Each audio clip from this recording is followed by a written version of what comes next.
All right, folks. Good evening, hello, and welcome to another session of our Dawn of the Dales.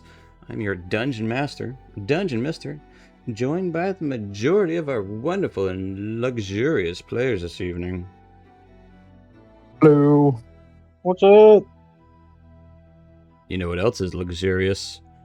The maps. So if you like the maps you see, go check out the Patreon. There's links, patreon.com/dungeonmister. You'll find them. But what isn't luxurious is a missing hunter. That's what we're doing right now. Let's talk about that. So, last time, party returned to Shadowdale in the morning light and headed to Twisted Tower to report their success to Lady Hawkguard, collect their reward. With a moment to breathe, each member followed their own thread of curiosity. Dacron studied strange goblin script. Aaron attempted to divine the orb's purpose. Arabella searched old records for clues tied to a forgotten site. Meanwhile, Ralorn met privately with Myrna Nor, warned him of the orb's danger, and quietly asked him to ask the group to investigate the Selune Freehold, a nearby halfling farming compound troubled by a missing hunter, unsettling activity in the surrounding hills and woods. So, Ralorn gathered you and traveled north, arriving at the Freehold, received a warm welcome once the halflings learned that you were here to help. Aaron met here with the famed wine taster, Rodrigo Rody Robin, who recalled a rare book of fey blossoms that was once held by the Temple of the Thander, a potential key to Aaron's family legacy. The party also spoke with Matron Shalane, confirmed that Bramble, the community's best hunter, had been missing for 2 days, and though Freehold tried to stay composed, there were subtle hints that his wife might have had more to say. Strange nighttime noises and frightened hunters who insisted, all too quickly, that they found nothing, hinted at deeper troubles. Arabella sensed clear dishonesty from these hunters.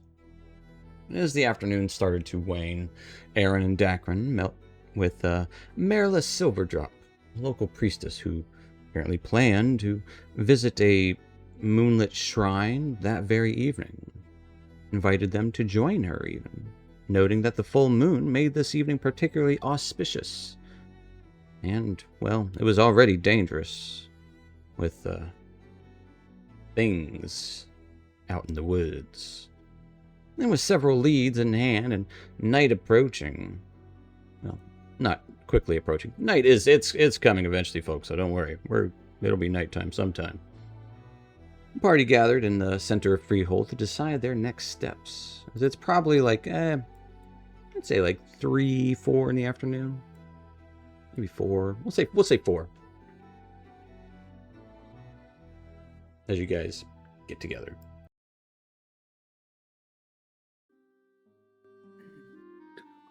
Oh, well,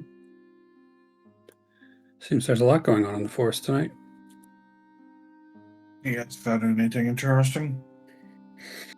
There's a particular lunar event going on to the east, and I thought I would be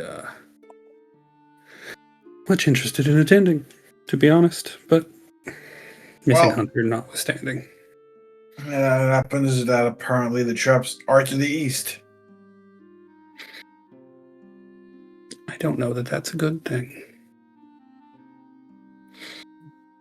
And perhaps we can hit 2 birds with 1 stone, so to speak. Potentially.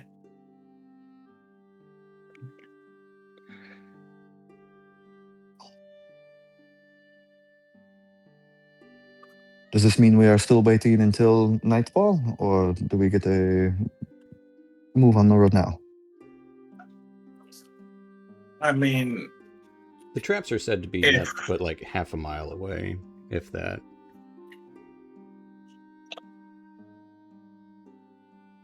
Are we going? We could leave now and go for the traps, but we're gonna have to come back.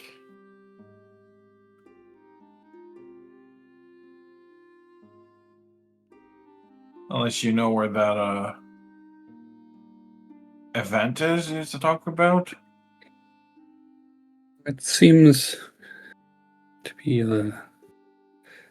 not really a place necessarily, like an established site. It seems a little bit more mystical than that. As the lady says that it moves every month. Different moon, different location. Fair enough.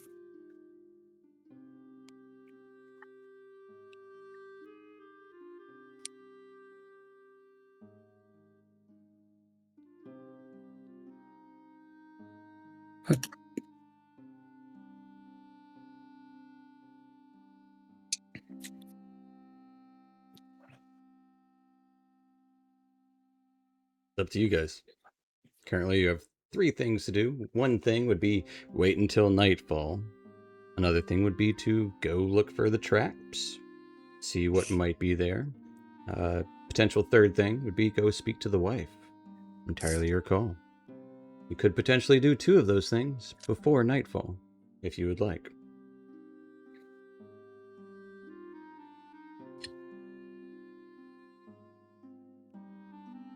Do you two believe we should talk to his wife and then go see the traps?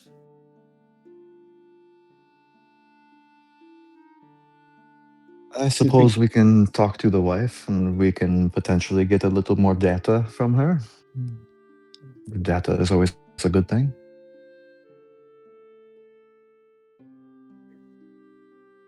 Whether it's useful or not is to be seen.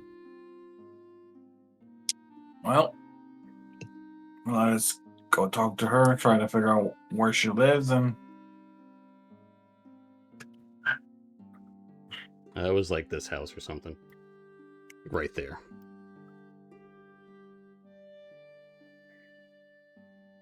I don't know, it's one of the 5 houses here.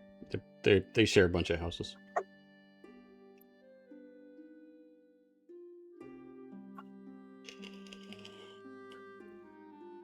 all right, let's go talk to her. And finding her wouldn't be very hard. Probably be in the common room of that house there. Could hear she's probably not sobbing, but definitely pale, tired, clearly not sleeping. There would be another halfling, probably a friend of hers, wrapping a blanket around her. It'll be all right. They'll find him. Her friend kind of looks up. Might be some folks here to help. And can see this tired woman just kind of clutching a charm or something attached to her neck. Y'all here to help find Bramble? We are.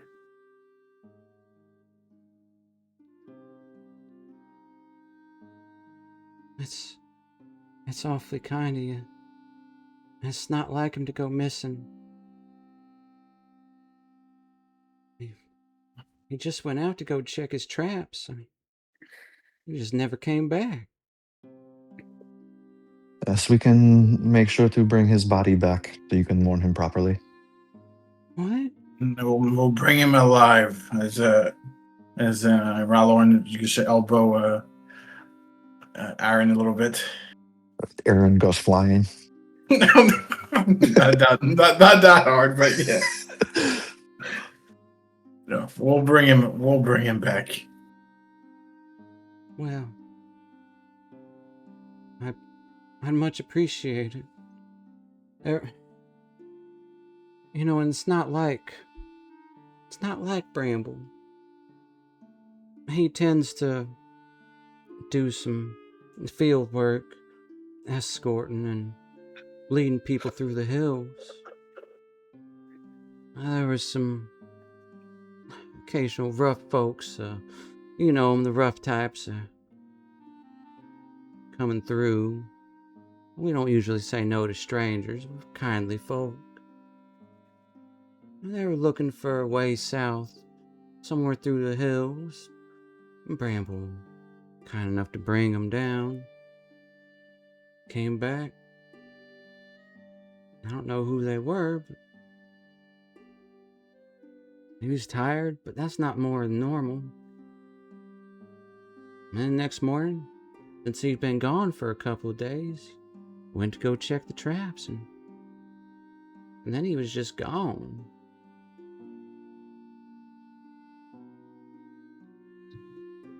They said they went looking for the traps, but they didn't find nothing. They said they found nothing at all.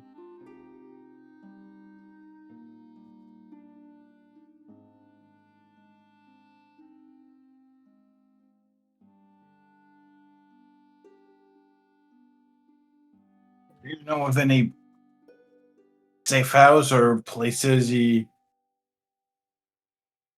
goes to sometimes that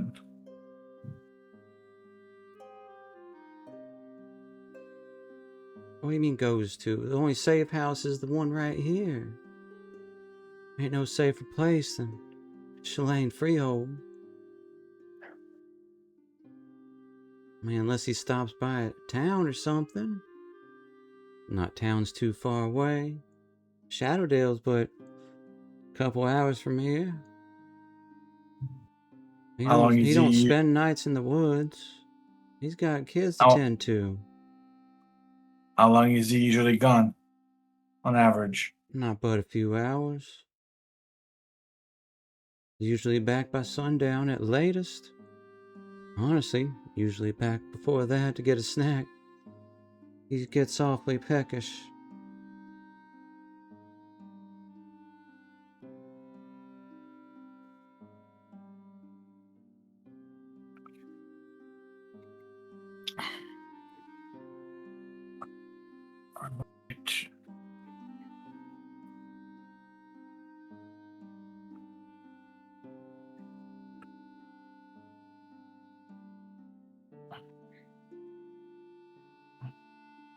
And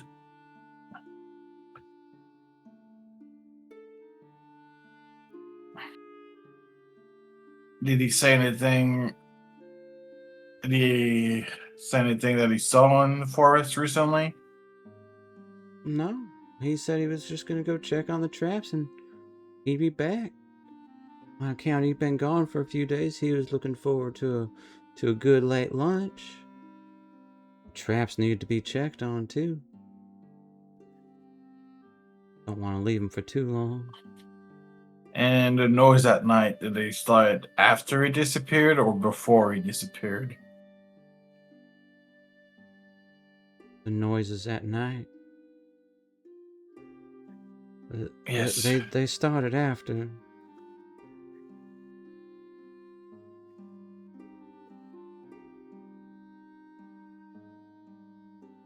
All right.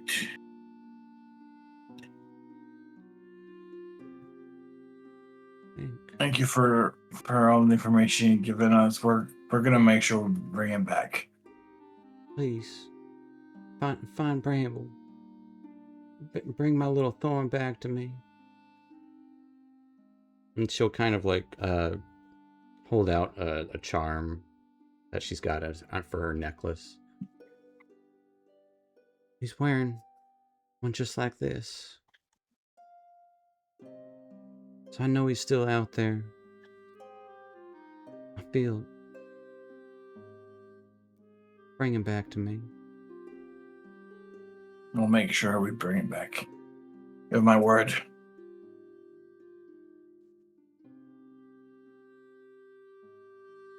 And the friend just kind of looks up at you all. Thanks. Yep. Y'all seem pretty nice. Really appreciate you helping out in these times of need. I wish we could do more.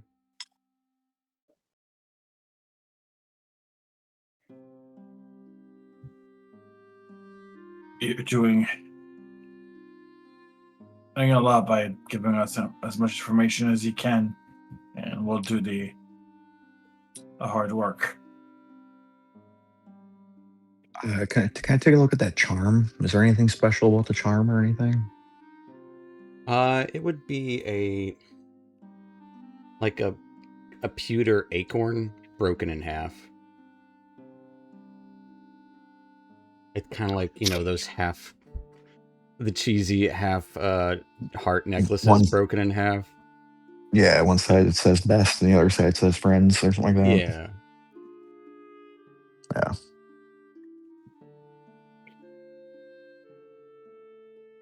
Her side says Bramble on it.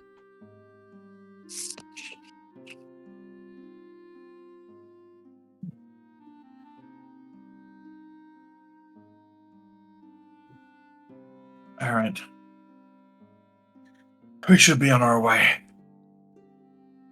Trying to start finding him. She just kind of sniffles, and the friend gives you a nod and gives her a pat on the back, and easily show you out of the small halfling hut. At least the common room of it.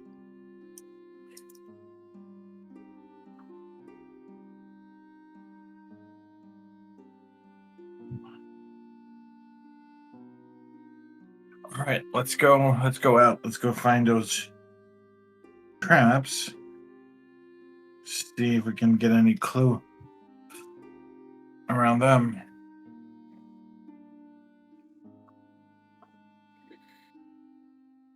We'll ask who, pray tell, is going to be leading the way looking for said traps.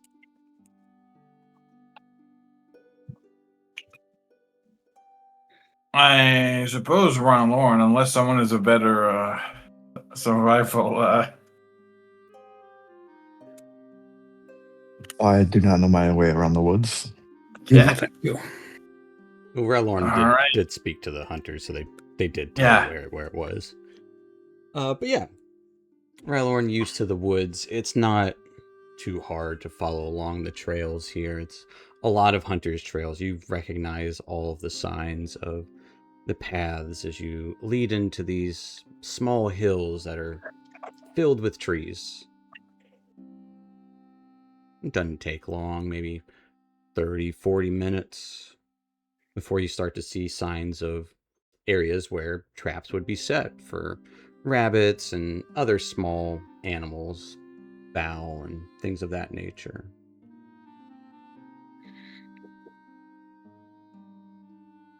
As you looking through these, some of these, traps do seem more recently set as you start to come upon these traps. And then you go a little further, maybe 15 more minutes to where you get to another set of traps.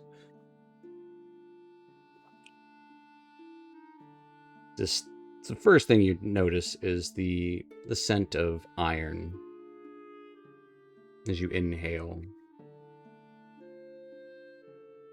The scent of blood. Traps scattered, strewn about, smashed, torn up. The scene is just smashed, torn, blood, rustling. It's dry, though. When you would see Erebus kneeling down, kind of looking at one of these broken traps nearby.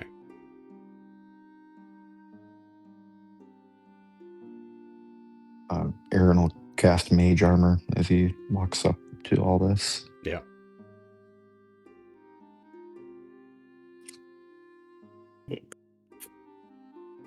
Erebus is going to stand up and with almost a raspy voice, without turning towards the group, he'd just be like, "You're so loud."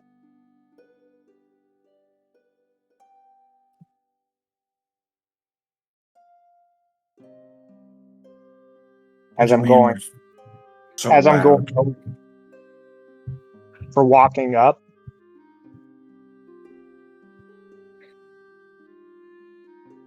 I did not know we were trying to be quiet. I thought we were looking for people. I wasn't trying to be quiet, and this armor ain't quiet at all. Well, the best way to find somebody is to have them find you. Unless you don't want to be found first. Eh, At the moment, it I doesn't think we matter who can- finds who. nothing we can't handle. So, did you find anything around here? Just broken traps, and things have been already like the snares and traps have already been broken and pushed through. Would I have come across more than one set of tracks? Like obviously It we're would have looking just for the traps, not tracks, just trap with a P. If you want, you can go and give me a survival check, Erebus, to see what you had found before they arrived.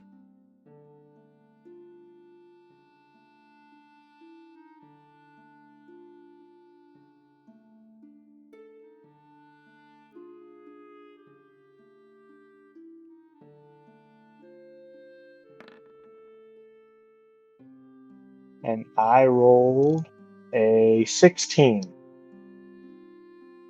The one thing that would have, it's obviously signs of a violent struggle.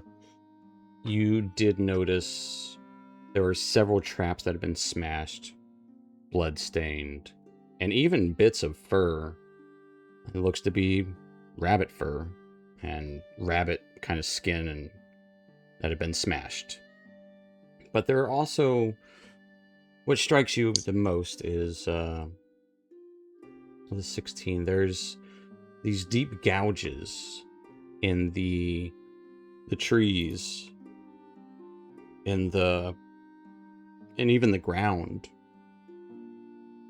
That almost is consistent with horns or tusks. Some not sharp, but bony protrusion like that. It's obviously signs of a violent struggle. Okay. But So I would go ahead. I was just gonna say, but it is unfortunately it's too old to like. It didn't leave any clear trail to follow. But Okay.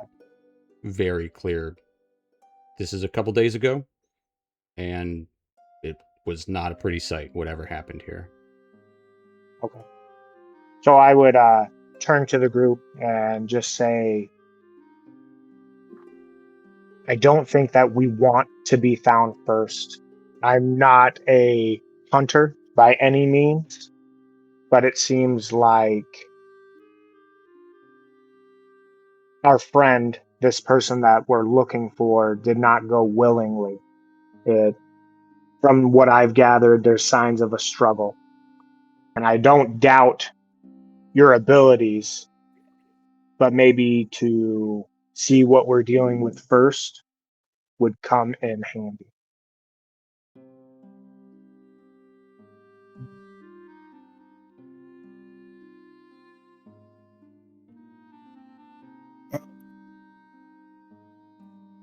I guess the good news is that there is no body. There's still some hope, I suppose. Would I have been able to tell like which direction it went off? No, like it No. seems like it like whatever happened here, it sprawled out for a good, probably spiraled for a good maybe 15, 20 feet from the location before it just dispersed. Okay. It left no clear sign. Then I'll just kind of crouch back down and kind of look around, try to get a better understanding of, what had happened here.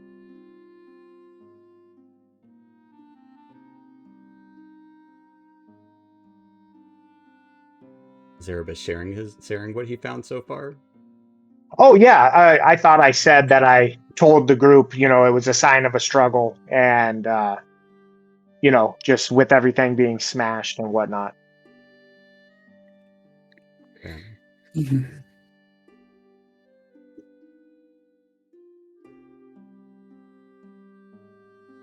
Can anyone? I guess I would kind of look back. Can anyone disdain blood? I can tell that this is rabbit fur here, but maybe how wounded someone or something is. If we need to try to catch up quick. If it was maybe an animal that took him. And I would kind of point out probably to Ray Lorne, I guess, some of the gashes like in the trees, or like if there's claw marks, or just something showing him in There aren't any particular what. claw marks so much as there are just the gashes. Okay. But yes, you can absolutely show Raloran those. Would I be able to look at them and see if specific animal or specific thing did those? You can give me a nature check. Let's see. 14. Yeah, with a 14. I would say it would be consistent with something like a ram's horn, or a boar's tusk, or a some horn or tusk creature. You don't see any clear tracks of hooves or paw prints, so it's hard to say because everything here is so muddied. But it's clearly some like bony protrusion. It's not a claw. It's not even bite marks. It's definitely horn or tusk. Yeah, he'd let the others know, like, yeah, this is supposed to be tusks or horns. It's not claws. I can guarantee you that. I would say it does Perhaps. seem wild. Like, it doesn't seem like purposeful. It's definitely like less controlled, if that makes sense. Yeah. Basically, animal rubbing its antlers against it.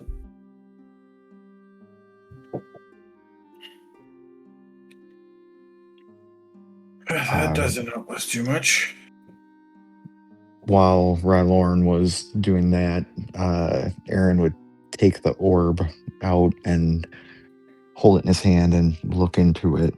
And he'll ask, "Where did the little man named Bramble go?"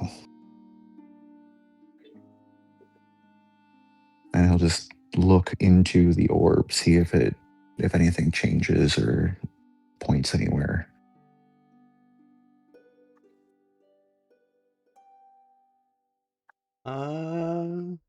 Let me look at the orb.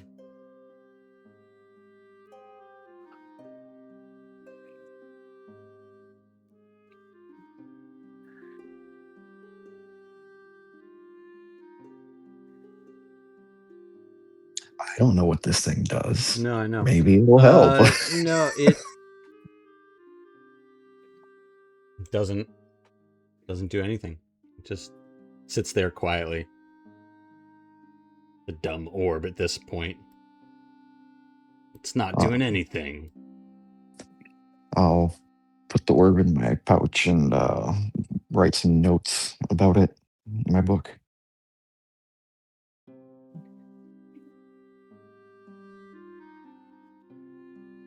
I'm gonna turn towards Ralorn, and as he's kind of, he just went over studying some of the marks and whatnot. I'll ask him, "Have you seen anything like this? I don't know if you are a hunter, but you seem the type to know more about this kind of thing." Hunted, but in my past, yes. As I said, it's mostly can't tell you for sure, but it appears to be a wild animal that maybe sharpened his tusk or rubbed his antlers on the trees.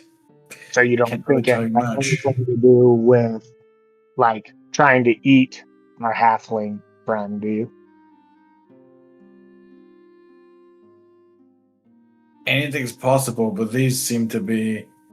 They don't really seem to be intentional.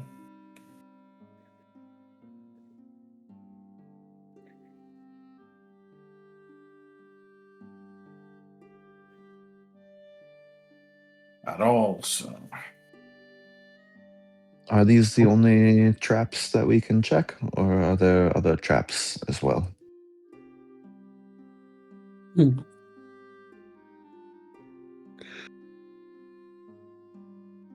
I would say, Erebus, you probably came from the other direction, so this is the first one that you saw that was like this. Okay. The ones strewn out here and then basically destroyed are the only ones that I've come across.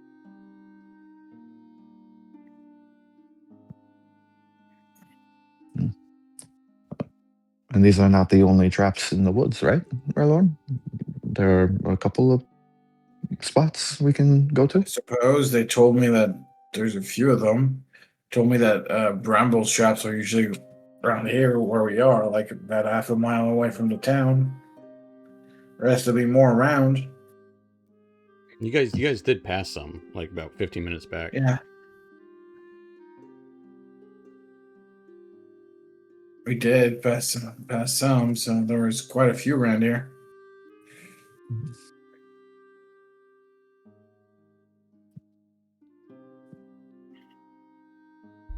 So if the ones closer to the town are still okay, that must mean that whatever caused this is further away. That makes sense. Suppose we go further and try to find more traps that have been tampered with.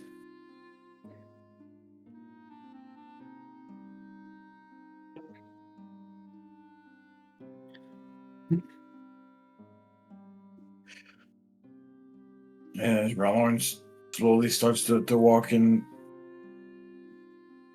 further ahead. Okay, just continuing to try to go eastward into the hilly woods, Yeah. leaving this gruesome sight. Sure.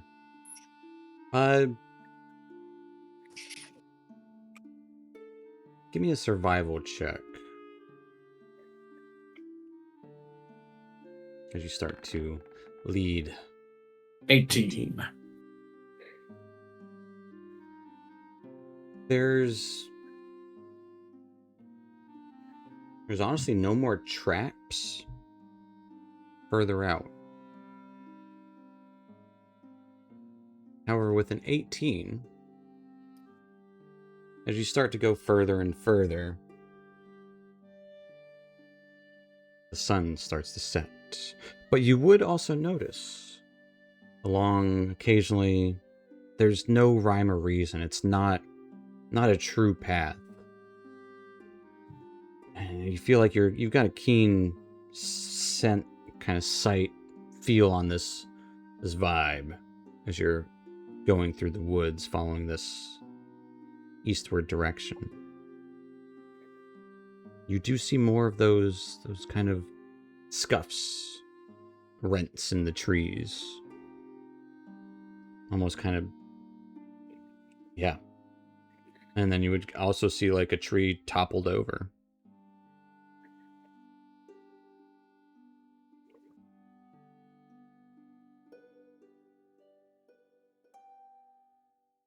The uprooted tree. Say what? So this is the tree completely uprooted. Yeah, it's Or it's been like a dead been tree. knocked over. It is not a dead tree. Okay. So the tree's been uprooted or broken? It's been, you can see more of those like marks on it, and it's been pushed over, been knocked over. Purposefully. Or accidentally. But it's been knocked over. Which so that implies a slow force, slow heavy force instead of a sharp heavy force. Indeed.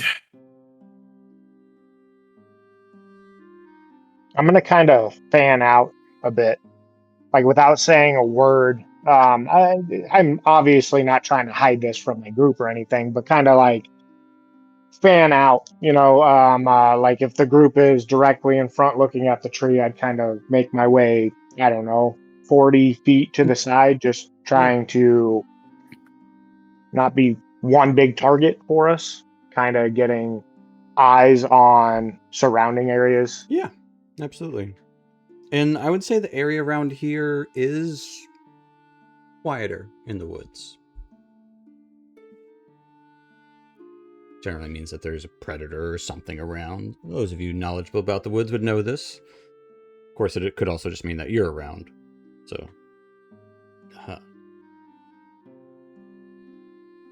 But the sun is starting to get low.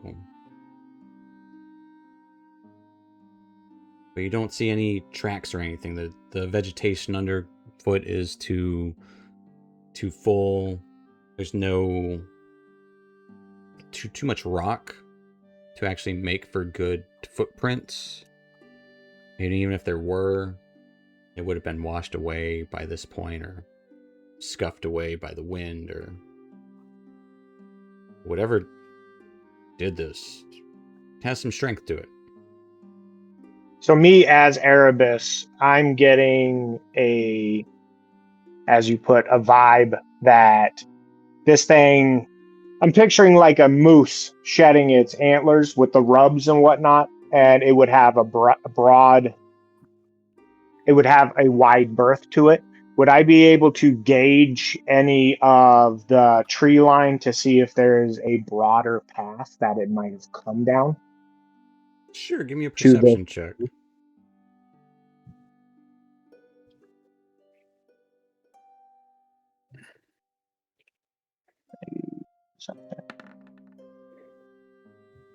a 12. With a 12, as you kind of gaze past through the trees, you can't really make out for certain if there's any particular path or direction from here it could have gone. Okay.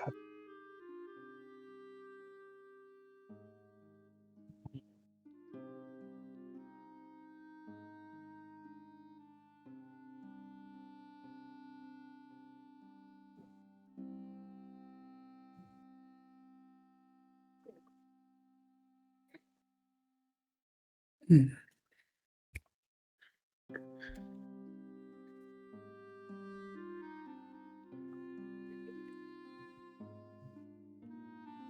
Well,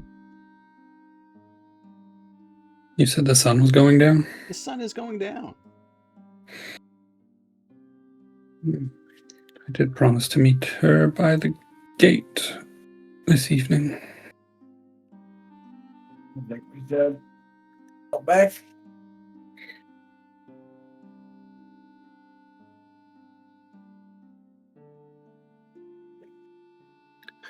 I need to go back at least.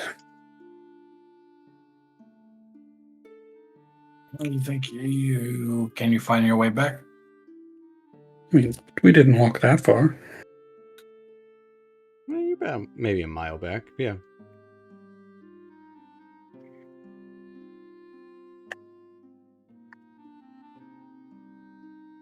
If you do not mind, I would want to join you. I'm mildly curious about this lunar event as well. Oh, speaking of the lunar event, Erebus, I believe you have something in your bag. A particular banner.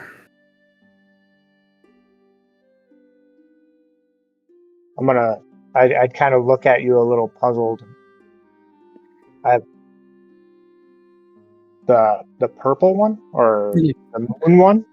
The moon one, yes. I do. I think it might make for a decent offering tonight if that's what it comes to.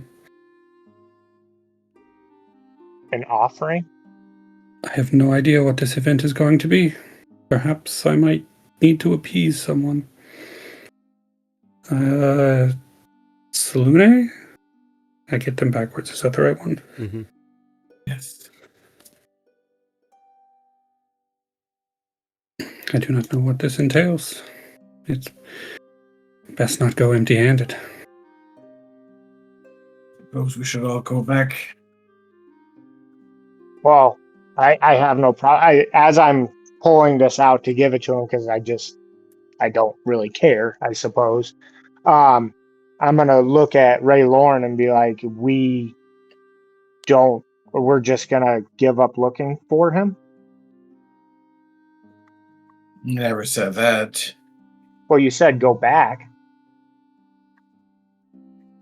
This lunar event could help us find it too.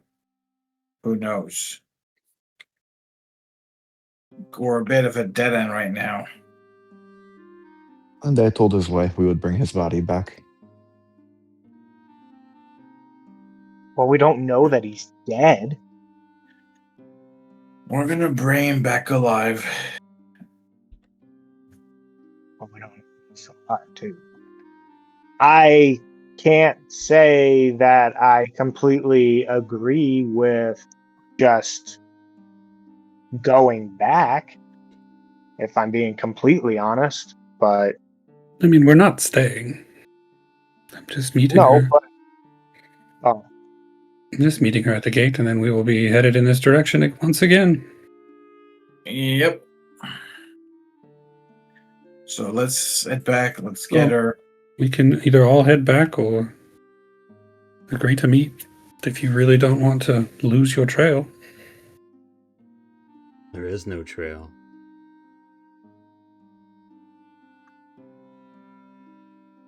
That's the creepiest part about it. Look. I think with the things that are supposedly in these woods, from what they've been hearing, I think it's safe that we don't split up and we all stay together. I haven't heard anything yet, but yeah. Neither have I, but sometimes silence is louder than you would think. I thought you wanted to be quiet. You might be the loudest one of us all, then. Silence, by definition, is the absence of noise. So I'm not sure how that can be louder.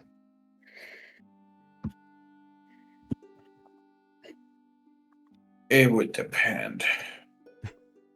Some animals are going to be scared by noise. Some are going to be attracted by it. Does not Some- also imply sound. Give an answer. Some would say your outfit is quite loud, but I can't hear it. Let's not argue and let's just head back and find this lady at the gate and come back east. Aaron looks at his outfit and tries to find any of the bells or anything making noise. Shrugs his shoulders. It's being relatively quiet this evening.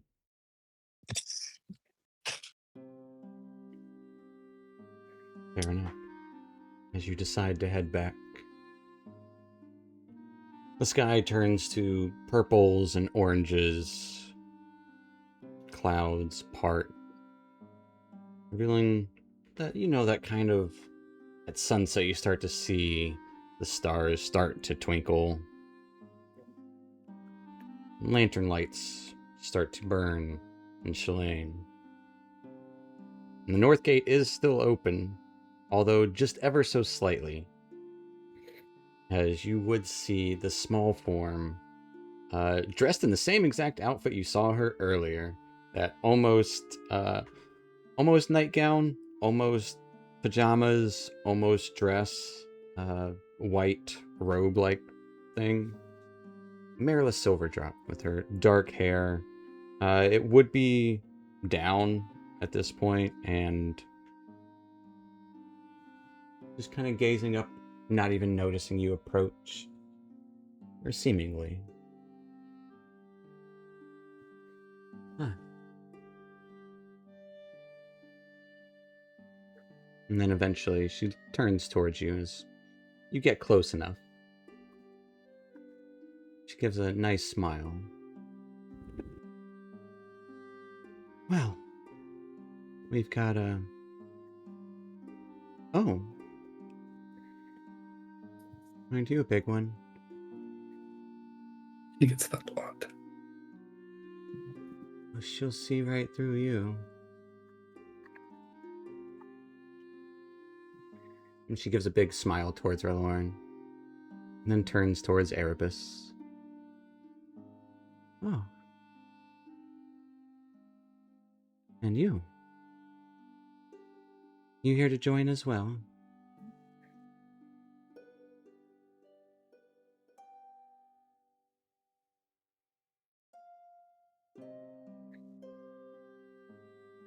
Erebus is muted. Yes, I'm here to join as well. Oh, wonderful. Well, as long as you have an open mind and an open eyes,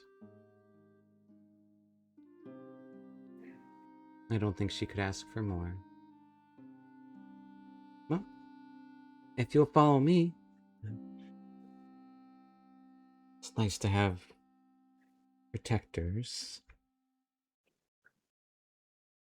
She kind of looks around at their feet and at everyone else's feet. Oh, grateful for company. Wonderful.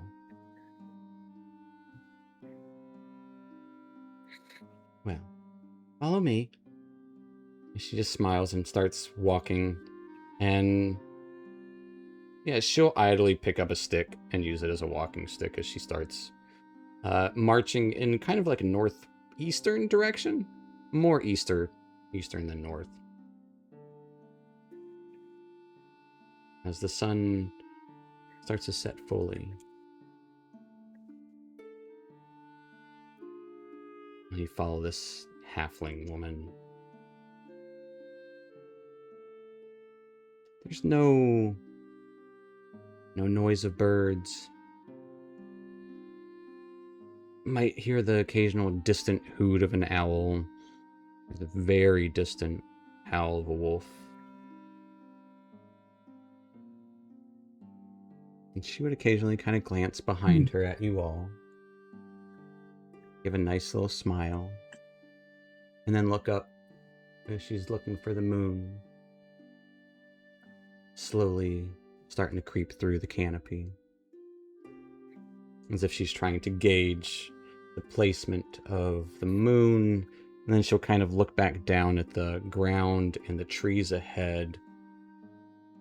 And she might stop for a moment every now and then in the middle of the woods. Like, and look back up. That's not right. Oh no, it's this way. Sorry. It's been a whole month, so... And it was different then, too. So quiet out. So I'm gonna fall back a little bit, and I'm going to. I don't know if I would have to. I'm gonna do this anyways. I'm going to cast message on Dacron, and I'm basically like murmuring under my breath a little bit, like, "What the hell is going on?" And also, I don't know anything about Red Horn. Is he going to turn into a were? Because I've only seen him turn into the bear like twice, I think. So I'm thinking like there's something up with the moon, and I need to watch out for him. Relax. Everything will be fine. We're all here Let's just see what happens. Remember, open mind. And open eyes.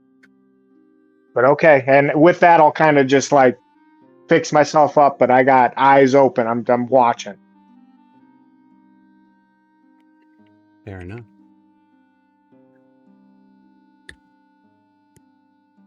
And it's not long, maybe another 20 or so minutes of this leisurely walk through the woods that is, to your surprise, very peaceful. No noises are heard. Well, the moon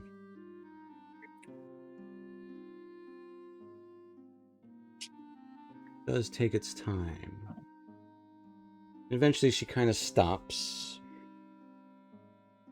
There's, looks like some trees, maybe a divot in the ground where some grass is growing. The moon's crook sleeps until she kind of looks up. The moon is high. It might be a moment or two. It'll reveal itself when it wishes to be seen. If you'll just... She smiles. Sometimes she can be a little stubborn, but that's quite all right. And she just kind of turns around towards facing you all and stares up at the moon, smiling with her eyes wide.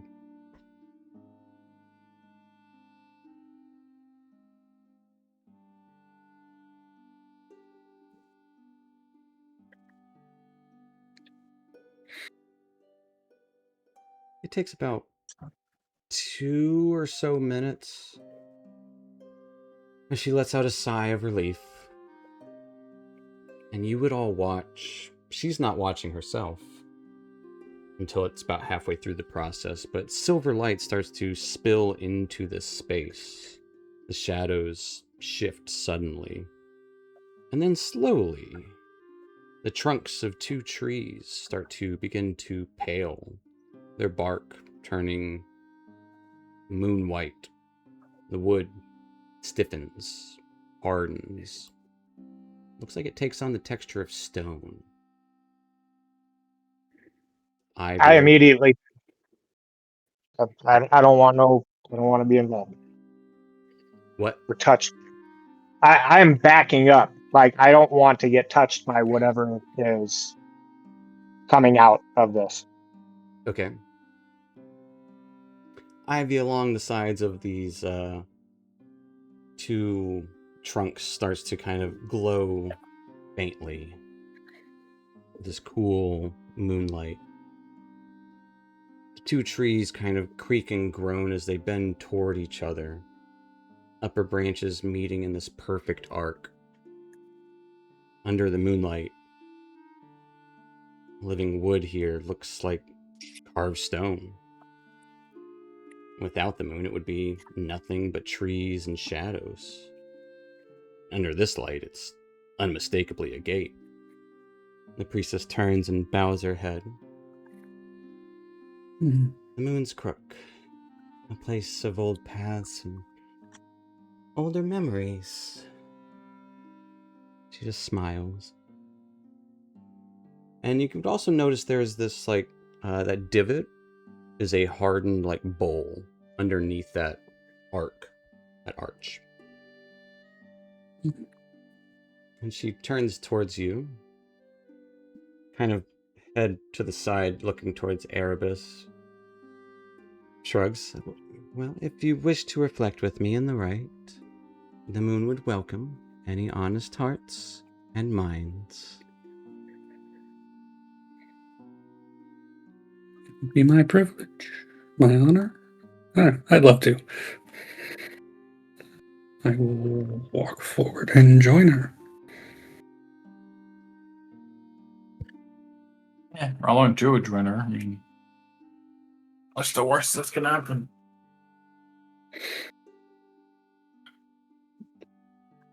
And she'll kind of look towards the others who aren't participating or looking to participate in this moment. Feel free to join at any time. This is both the spectators. Well, we are all spectators. That is what this is about. As she lifts her holy symbol, kind of clutching it, and this will be the first time you actually see her holy symbol, she pulls it out of her, from underneath her dress there. Selune, Mother of Night, we greet you.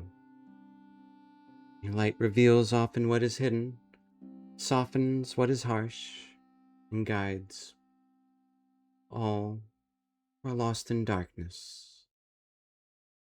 And she almost like you know how you get the vanilla beans off of a vanilla bean, the vanilla beans off a vanilla pod. You Yeah. scrape it off. She kind of does that with her holy symbol, and scrapes off what looks to be a drop of moonlight as it drops into this divot, this stone basin. And what was there before now looks like it's full of this glistening water. She smiles lightly once more. And she steps closer towards this arch, gesturing towards it, but not touching it. Almost. Old gate, old path. We ask to walk beside you tonight, not to command, not to claim, and only to witness. And then she will kind of grasp the side of the arch as it gives a faint pulse of this kind of reflective, shimmering light that is the ivy. And then she steps back, opens her hands towards you all. The crook listens to intention. If you wish to join in the rite, offer what feels true. The moon will show you how. And she kind of gestures towards the basin first. The moon shows what the sun hides. Look into the water. Notice what calls to you.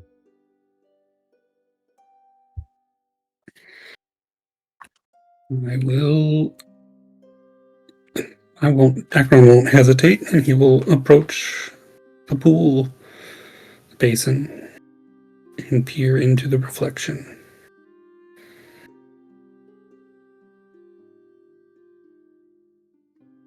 As you peer into the reflection,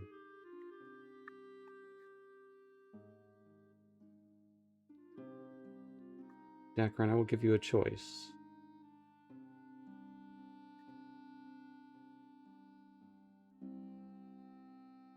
You see what you see, but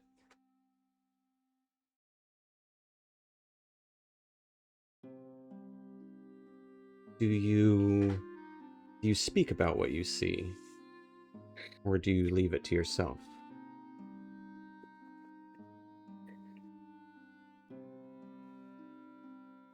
I don't know. Not knowing what it is does not.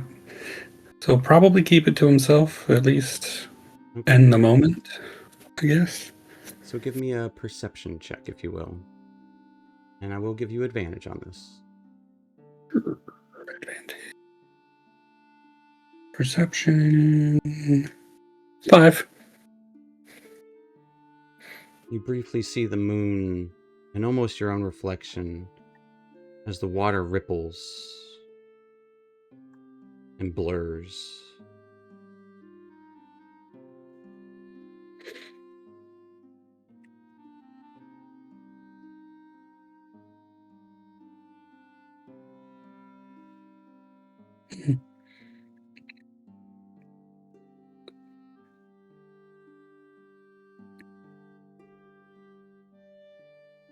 Okay, I guess that's it. And then he will If you did not like what you saw, perhaps you can change the reflection.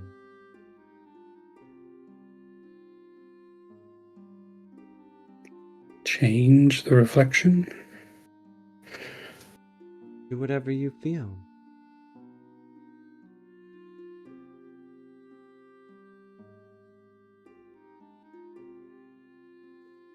Mhm. As you're pondering that, Ralorn, what are you doing, if anything? After Dacron, he probably would approach, being curious about that thing, too.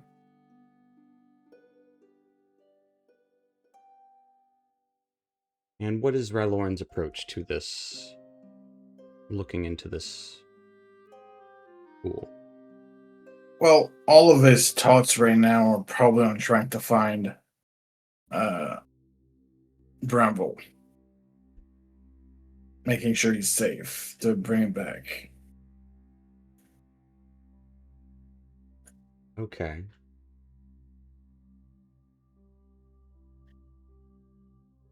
Give me an insight check. Insight. 16. As you look into it, the water brightens, and you see yourself, and you can almost see that perfectly defined feature, which is featureless, of protectiveness, of being a guardian.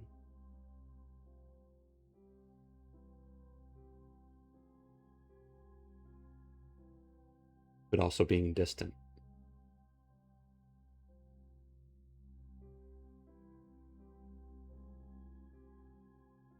It's almost like you see yourself, but you also feel seen at the same time. In a manner of speaking. It's neither good nor bad, just affirming.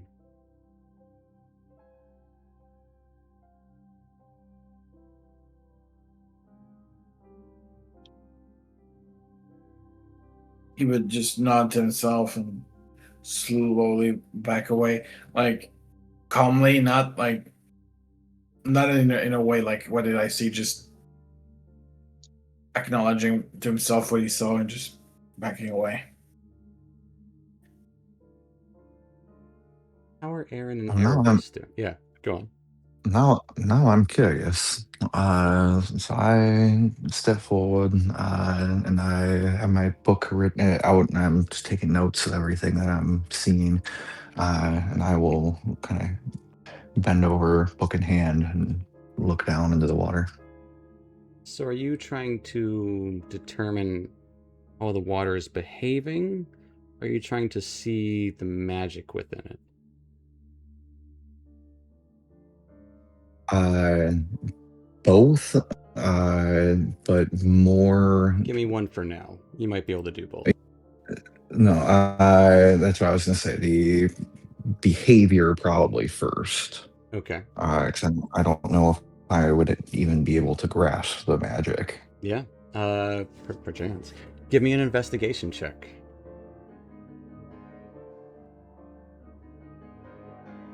That's a dirty 20.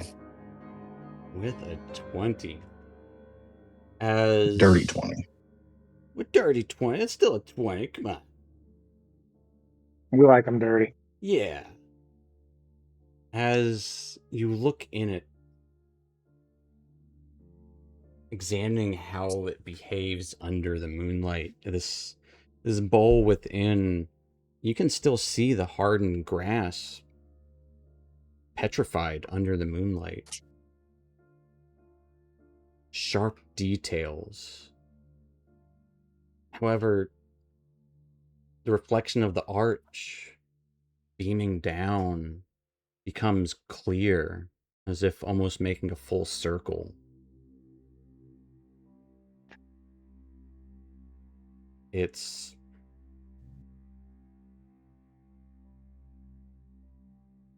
the water behaves like a mirror, but it's more than that. There's something to this that is hard to define. There's something that is both mystical and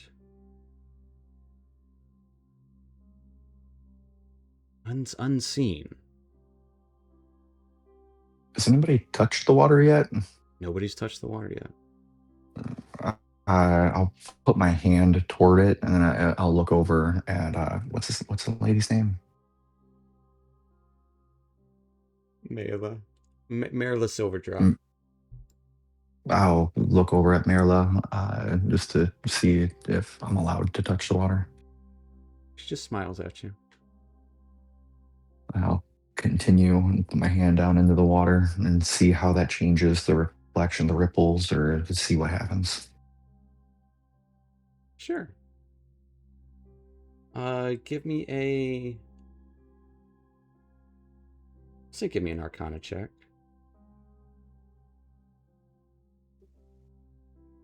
Hey, that was a 2 for a total of 10.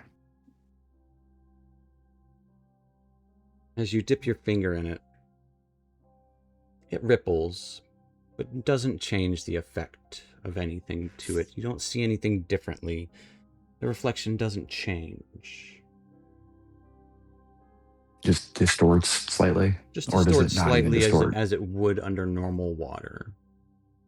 Okay. Unlike previously, you were able to like when you were looking at it hard, like that moment when you were about to take notes, you could see the reflection within the reflection kind of thing. And you dipped your finger in there and it ruined it. It's gone. Mm-hmm.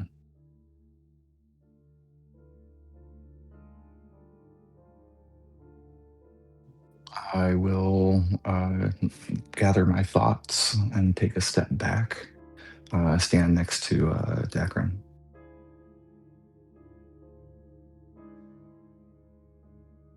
How's Erebus feeling about all this? You would just see these kind of like loose silvery lights occasionally. After watching my group members going through this, Erebus will take one step forward, and there's obvious hesitation. And in the back of his mind, he's thinking about what Kalis would guide him to do. It's almost like he's full of self-doubt. Like a lot of things aren't coming just natural to him because he's used to having some sort of guidance. But he kind of musters up what he thinks would be right. And after that brief pause, he'll go over this basin and kind of put a hand on each side and peer into it. What are you looking for? What are you hoping to find? Courage to be himself. He's been taught things for many years, and he wants things to just come natural, to stop second guessing himself. I more mean like what in what manner are you looking at it? Are you looking at So it with open mind? Are you yeah, looking at it hoping to gain untoward knowledge or something? yeah. Let me give you. He's looking for like basically a few last words from Kalis, just saying like, "You've got this," you Okay, know. I gotcha. Yeah, give me a interesting. I'm gonna say give me a religion check.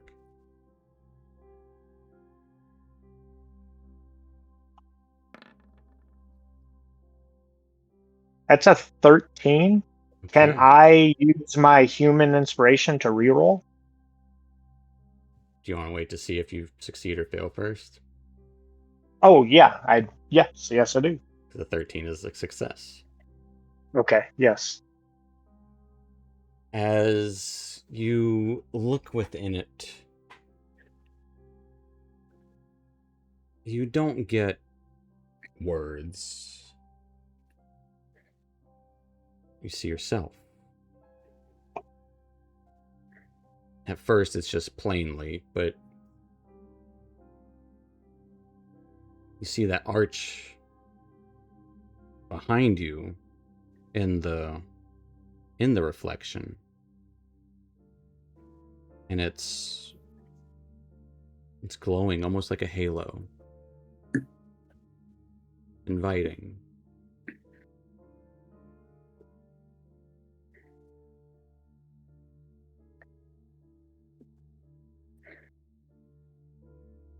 Almost like a welcoming.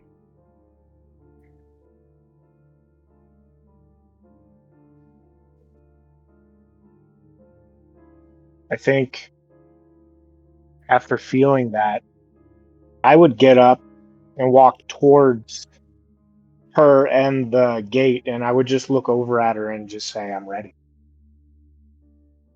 for like whatever you have to show me after feeling it. Well, the moon reveals what is hidden.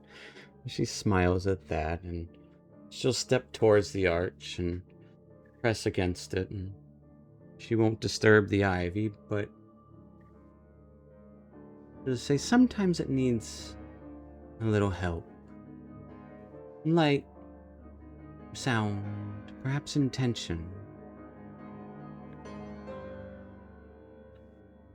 Perhaps you can help illuminate these hidden paths and help the moon find them. As she gestures towards the arch itself.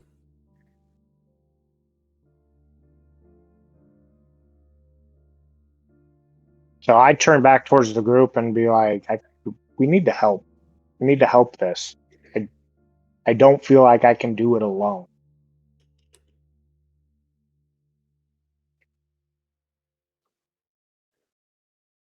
Where to be to help this?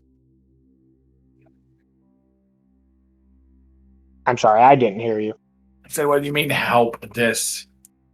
We need to illuminate lights. We need to help it by illuminating it. Just help reveal what is hidden. Whatever you feel is right. Perhaps by sound, perhaps by just intention. However you feel. Whatever feels right to you. The moon will reflect it back.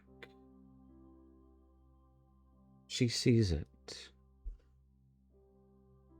I would brush or like take a, because after that, like I'm really emotional, and I would just kind of take a tear that had run down my cheek and like wipe it from my face and onto the ivy to touch the ivy to show it, like how much it impacted myself. Okay. Give me a... Ooh. Give me a sad boy check.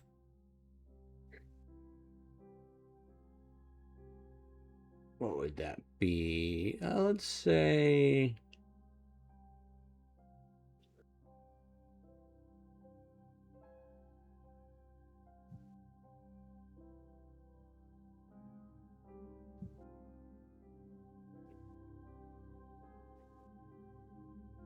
That's a tough one. Yeah, I'm trying to think too, because it's not really charisma or. No, you know what? Uh... Yeah, as your tear touches the ivy, beneath it, just faint carvings start to glow. Carvings that you didn't see start to glow underneath.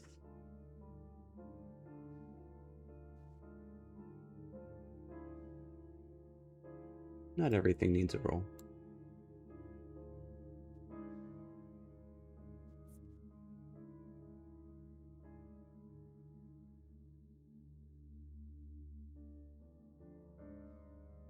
So I'll look down at the carvings. Are they words? Is it a written, or like, am I trying to make out It's words? just, no, I'm you're trying not to. trying. No, it's just an effect. It's. You guys want me to tell you what's happening? You're in stage 2 of a skill challenge. You've activated. I've activated something. It has It's started. So directly. just a couple of runes have started to light up underneath that ivy. Is what happened.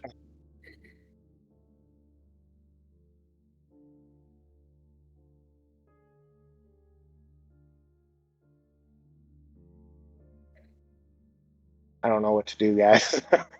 Well, maybe let someone else do something. Yeah.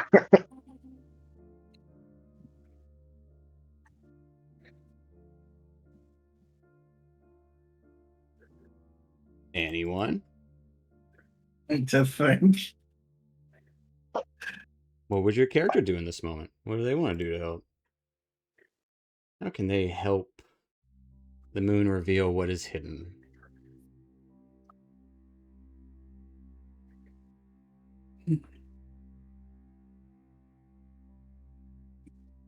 I don't know if this is gonna do anything, but if I were to, uh, how big is this? How big is this pool of water? How big is the archway? The pool itself is maybe like a foot around. It's a small basin. The archway, I would say, it's not huge. It's not gargantuan. I would say it's Ralorn. It might be 6 inches above Ralorn, and maybe so 8.5, 9 feet tall, and 5 feet wide. It's not huge. It's big, but it's not huge. Huge Well, for if we a halfling. if we are trying to do a ritual, the only way I know how to do that is with my blade. Uh, so I will try that. And I'll pull out my blade, and I will begin a blade song. And I will begin to just move and kind of dance around the archway, swishing my blade, trying to make magic easier to flow throughout the area. Okay. I'll say your call. Arcana or performance.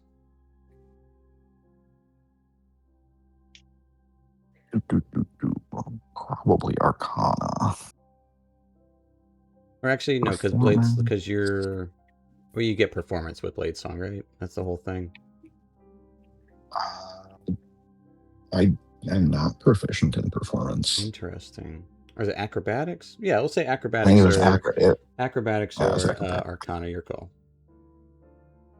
We won't get enough All right. chances to use those in these things. Did I already do an Arcana roll my first time, Yeah, or is don't that worry about those old rules. There's some different. If you want to use Arcana again, you okay? can. There's no penalty to it. Damn it! That's only going to be a 12. The 12 is your blade singing in the moonlight, dancing with your blade. It does look amazing. It's picturesque. And honestly, Merla is impressed. It And doesn't. does burning a resource help with that in any way? Because I did burn the blade song with that. Would you get a 12? It was I rolled a 4, but the total of 12. I'll let you reroll. How about that? Because you All burned a blade right. song.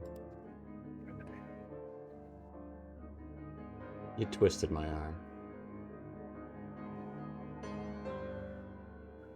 That'll be a 26. Is that a nat 20? No, that's an 18. Okay. Dang. Yeah. As dancing in the moonlight, it's for this moment as that blade song starts to actually enact.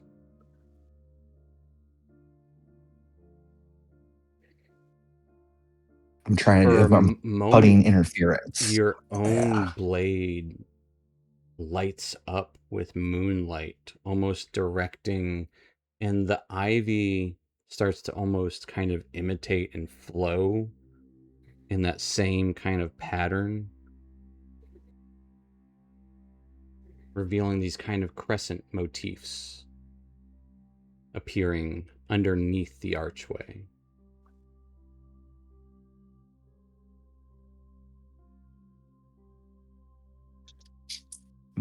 I panting a little bit, step back and sheathe my sword. Now you're still doing it while everyone's doing it. It's all at once. It's all Oh, I'm happening at the still same time. still going. Gotcha. You're still going. I mean, unless you want to dance for just a second. It's your call. No, it's fine. Keep on going. I got a minute. You got a minute. He's dancing for a minute, guys. Oh, cardio.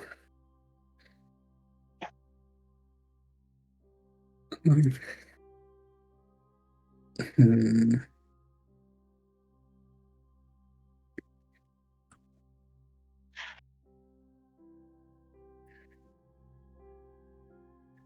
I want to try to reconnect with the bowl, but I don't know how to do that.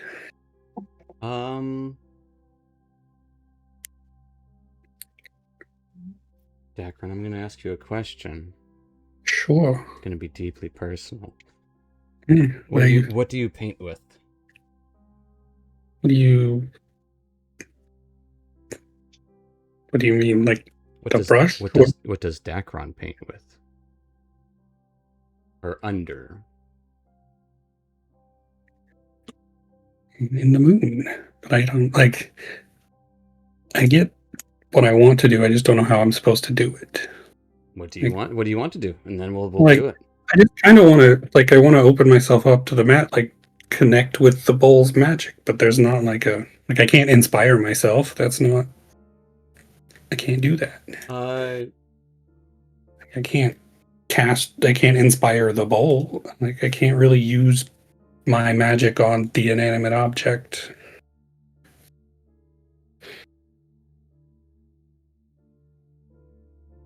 What you could do, though, is if you wanted to, you could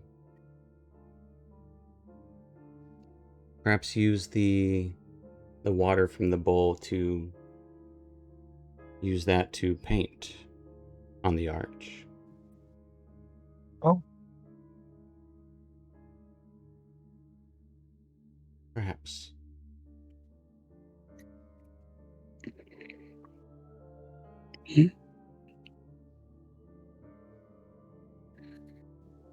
Well, yeah, I can dip my brush in the water and go in a different direction than I did to one of these pillars and start maybe tracing over what I can see through the vines and maybe adding my own particular squiggles.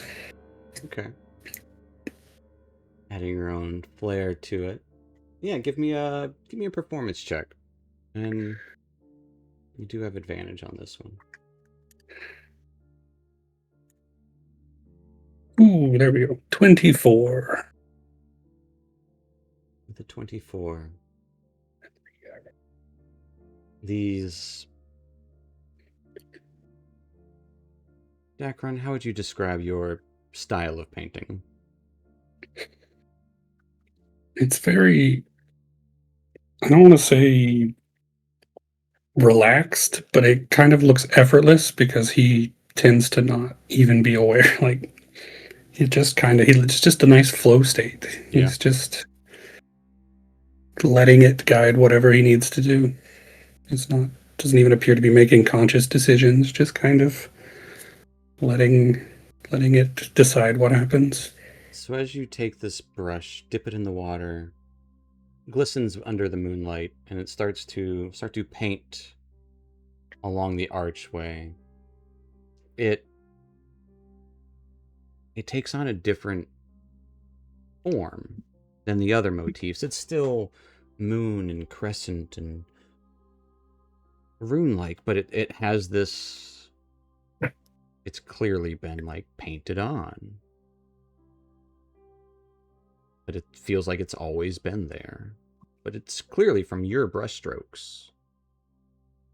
But they glow all the same.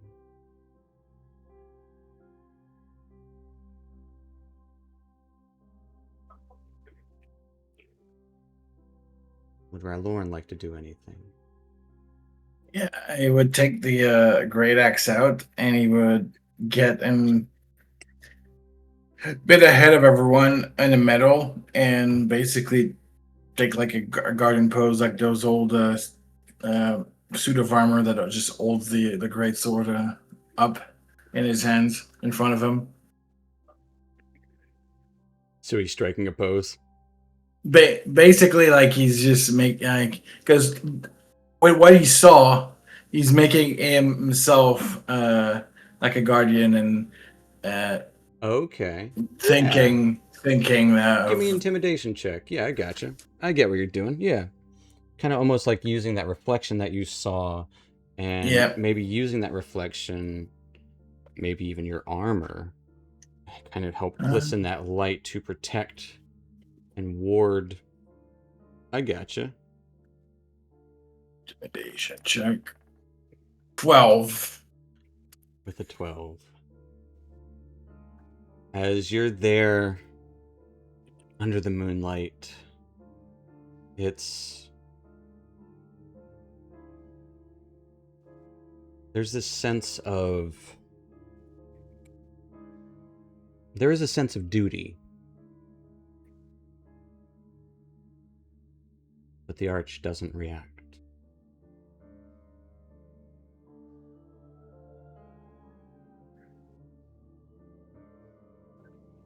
And then Merla would step up. Oh.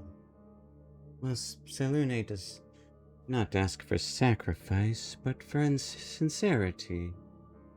As she pulls a bowl out from underneath her robe, sets it at the basin's edge,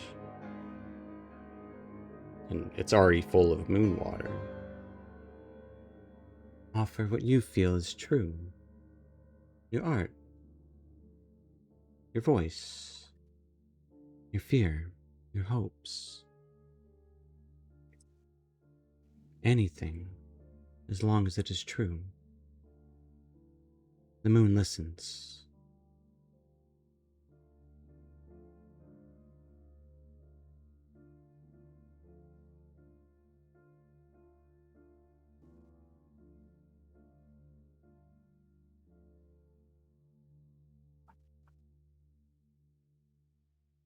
As the archway is glowing at this point, the basin is still glistening.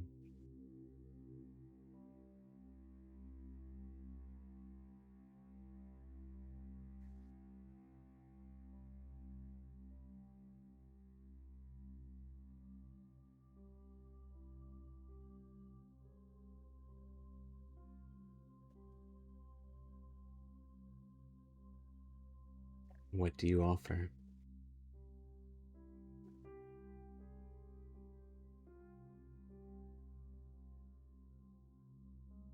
I'll walk up and with a very, very heavy heart, I'll reach to my side and you can hear a light snap of maybe twine or a thin rope. And I'll extend my hand out, and it's a small locket of hair. And it's the last thing that I have to remind me of Caleb. And it's It's a small locket of very white hair, and I'll drop it down very, very gently.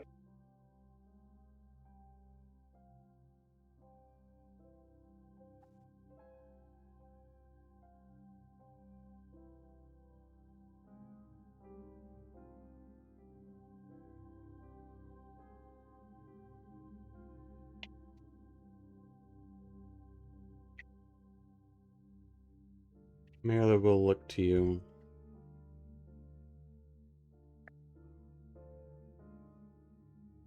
And she smiles. No, this is sincere. It seems this might be a sacrifice for you.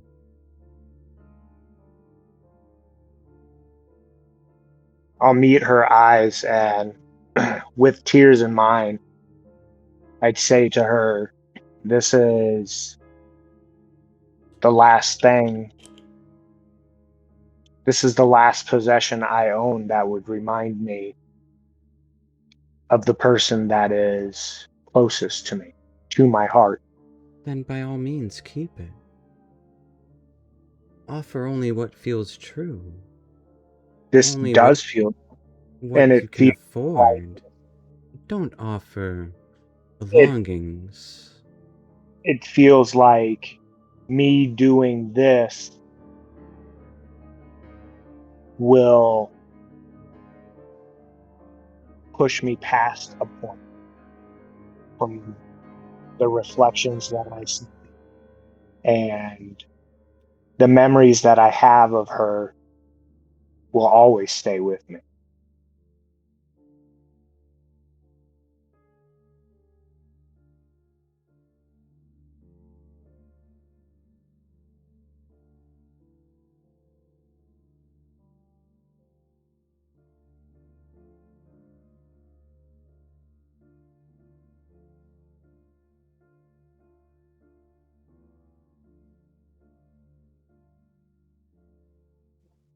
Fair enough. Give me a persuasion check.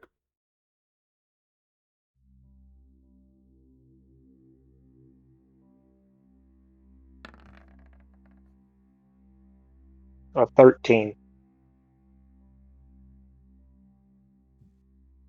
As you see the ivy slightly rustle,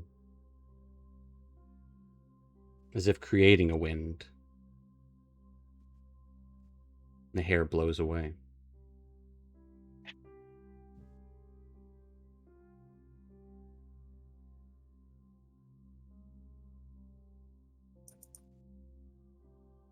Would I take that as a good thing?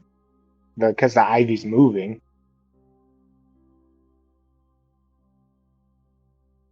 Perhaps.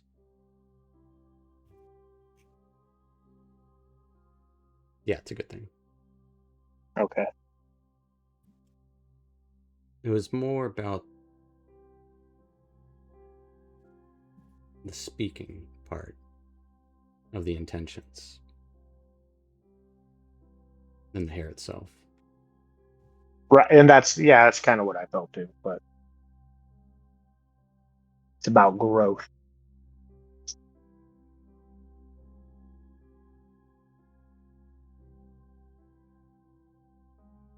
Dacron, Aaron, Ralorn.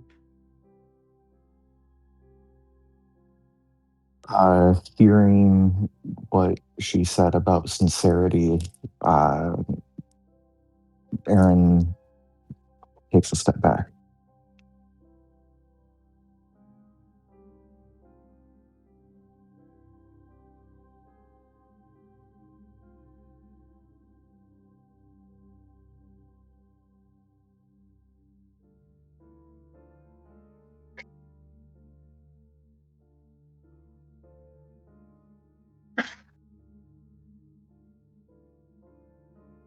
Dacron, Ralorn.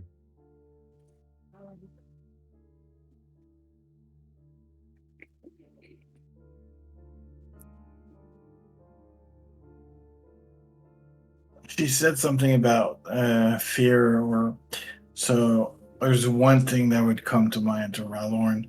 and he would put his hand over the bowl she's holding, and basically trying to get comfort about his fear that he loses control of his transformation, something he usually doesn't talk to about anyone. Yeah. Give me an insight check.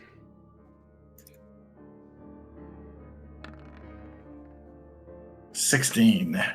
Yeah. 16.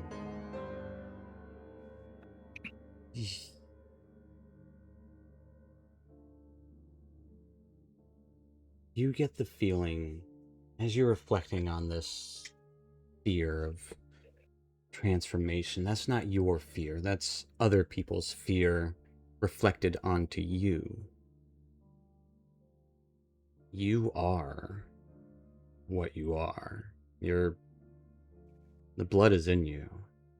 You always are that. That doesn't change. You're in complete control.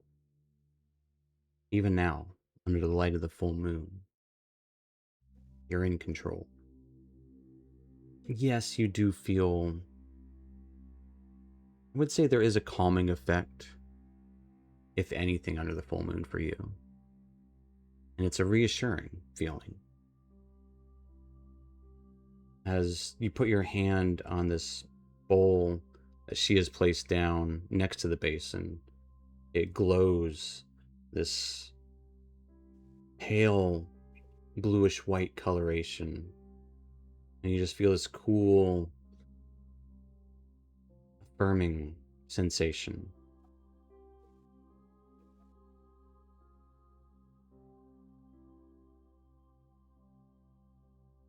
Did we hear any of that, or was that No. happening in Rolorn's mind? That was just for Lauren. He was just reflecting on it.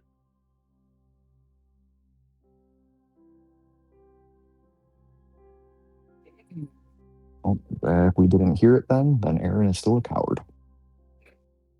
Well, so actually, Lauren, did they hear it? It's up to you. He'd probably maybe mumble something in Gnomish, Okay. but it wouldn't have been something they could have understood. Fair enough. Would I be able to see how Aaron's acting? Like, how is he? He's not being. I don't know. Aaron, are you being obvious about it? I visibly took a step back, Yeah. like when she mentioned the thing about sincerity. Aaron visibly removed himself from the situation. Mm-hmm.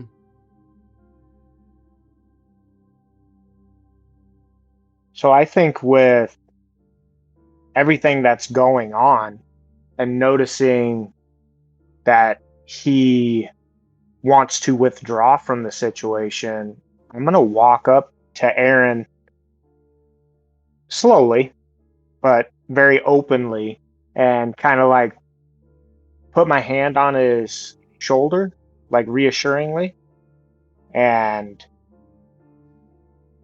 kind of bend down towards him, like towards his ear, and I'd say, "You're not alone. You've got people here that have your back. What you do is your choice, but just know that here in this situation, you're not alone."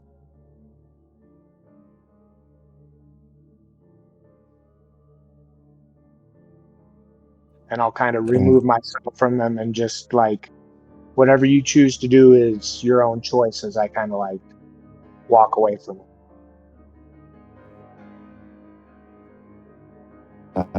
Aaron hears that, nods to you, and I'm subconsciously just gripping the hilt of my sword just a little bit tighter. I look over at Dakron. What's Dakron up to?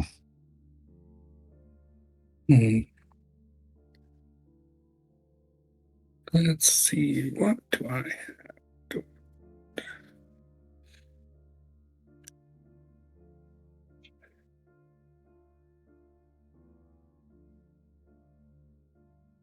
I don't. Kind of in the middle. Seeing a slight hesitation, maybe from Yeah, he's Decron. kind of. Well, I think he kind of had the same reaction you did. As this was, I'm here to learn, and now it's not about learning anymore. He's not sure if he wants to go through. Like, he doesn't know what he's signing up for here.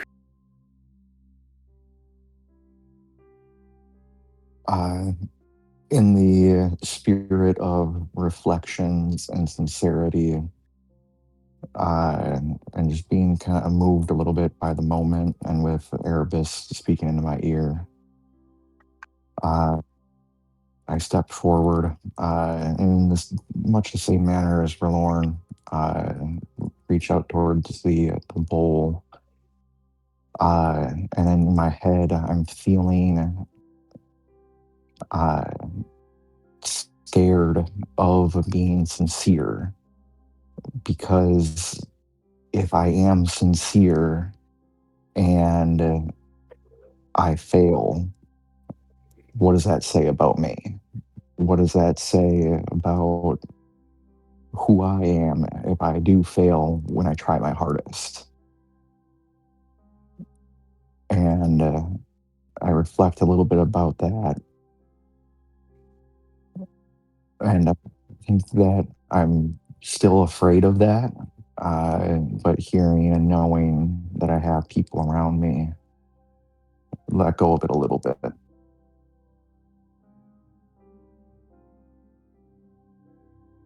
Give me an insight check.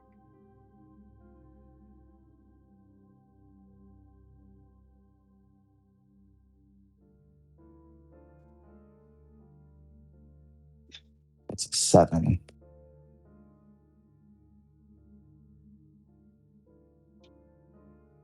The good news is nobody notices. But nothing happens when you think about this.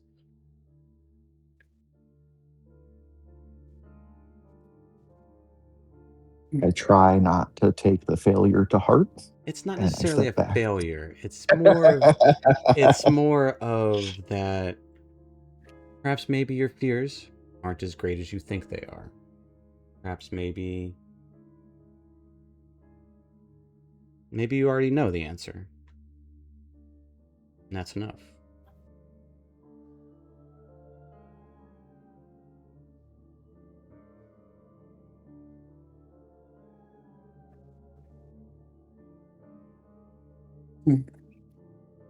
I would just give him like a nod, almost like I'm proud of you, but not like up in arms about it. Well,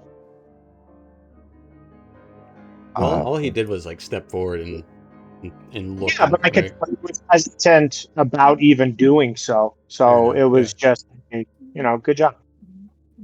and Aaron kind of looks at you and gives you a non-committal shrug, nonchalant. Yeah, I did it. All right.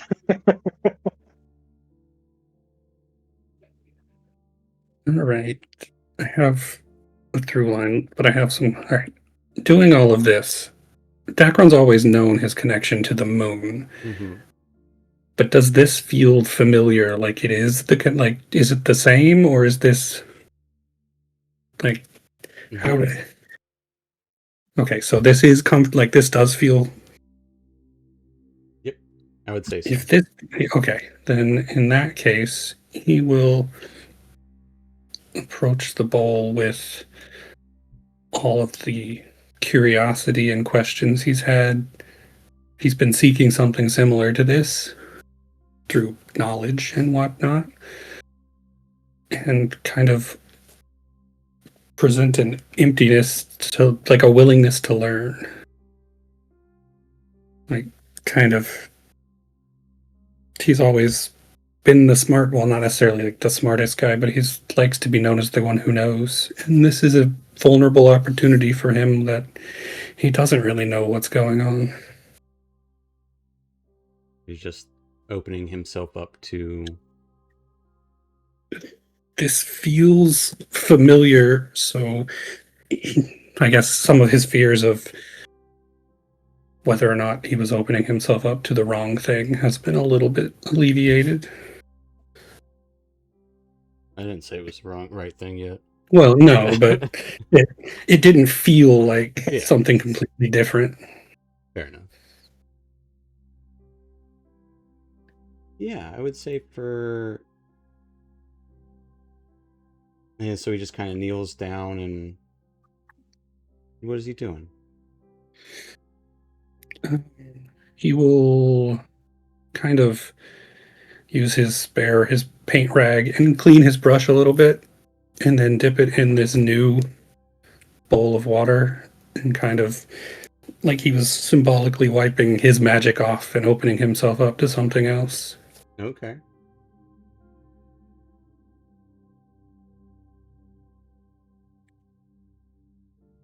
As you wipe your brush clean,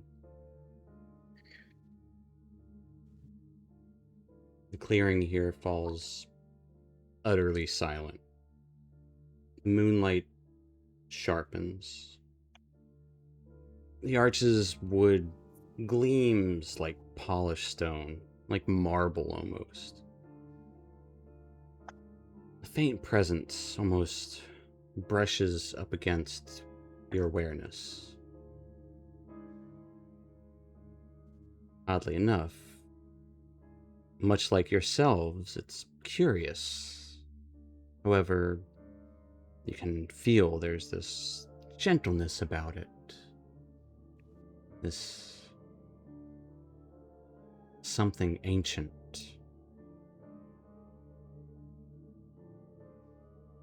One of you might feel some pressure behind your eyes, or I'd say, R'hllorn, your hair might stand on end as if you're being observed.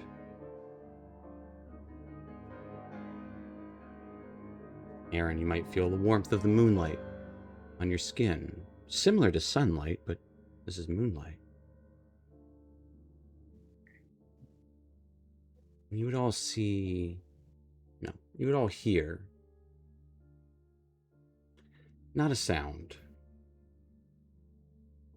a whisper, a meaning. I see you. You have been witnessed.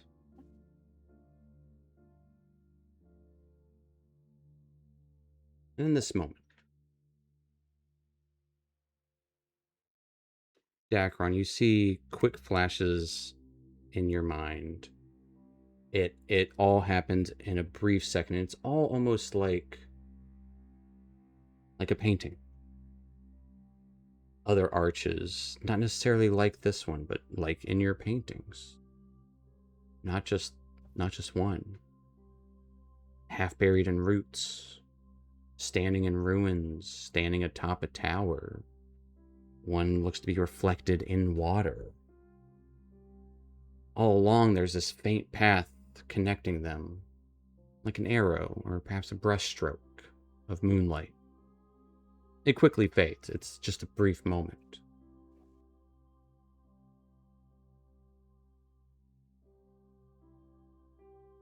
You would hear Merla exhale. She was listening tonight. I could feel it.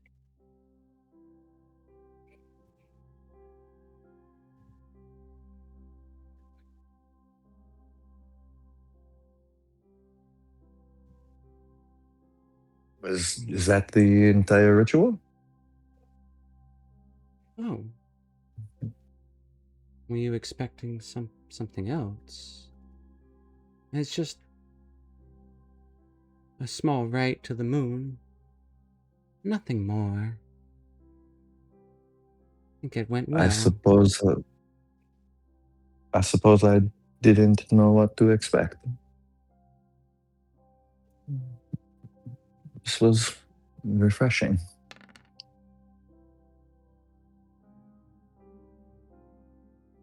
However, I don't know how it helps us find the missing hunter. Oh, I wasn't thinking it was supposed to. I apologize if you thought it would. As Ralorn, you notice a glint of something at the base of the arch, kind of half hidden in ivy and roots. He's gonna get closer to it to look at it. Do you say anything? Not right now, no. He's just gonna go and look at it. There's a glint of something shimmering in there. Under the ivy. Try to pick it up. It's something stuck underneath the ivy. I'm not sure what it is. You just reaching and grabbing blindly for whatever it is? Well, I mean, he's gonna try to part the ivy if he can to get a better look before he goes and grabs it. As you pull the ivy apart, it would glisten enough for everyone to see it. And it would be a slender painter's brush. Handle, pale as the moon, bleached wood, bristles shimmering with faint silver light.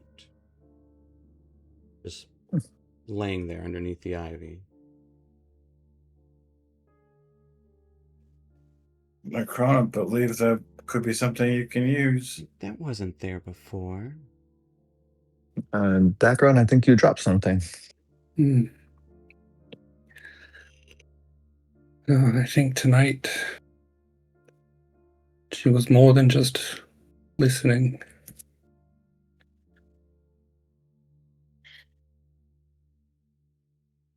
I will walk over and retrieve this brush. As you lift up the brush, it leaves a thin trail of glowing stroke in the air, hanging for a heartbeat before leaving what looks to be a thin line of moonlight, almost waiting to be grasped.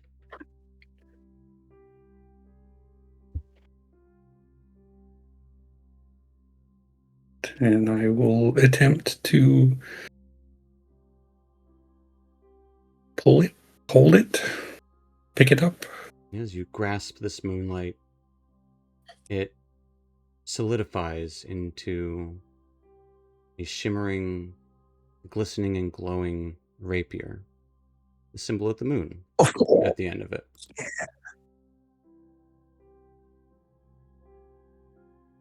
Mm. This is quite the gift. That blade looks mighty fine in your hands.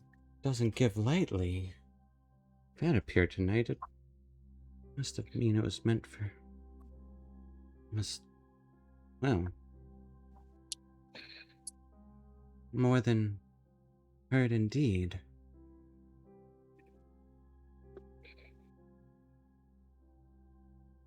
Were we the witnesses, or the other way around?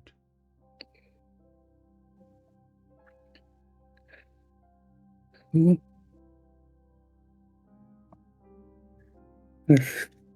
will probably take more than just one night to answer those questions.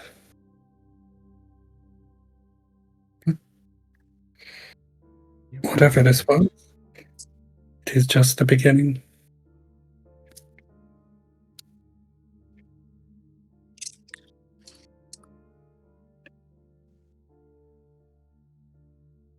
I am certainly glad that I had company this evening. A shame it's under horrible circumstances. The moon's weird that way. A bit of waxing and a bit of waning. Oh, there is always a dark side to the moon. There is?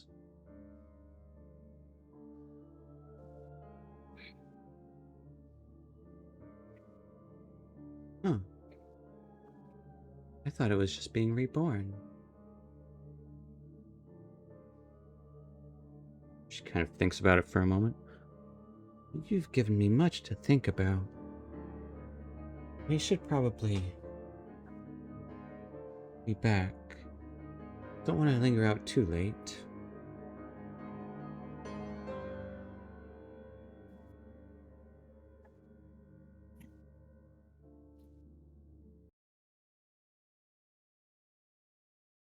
And Might be also, safer to head back.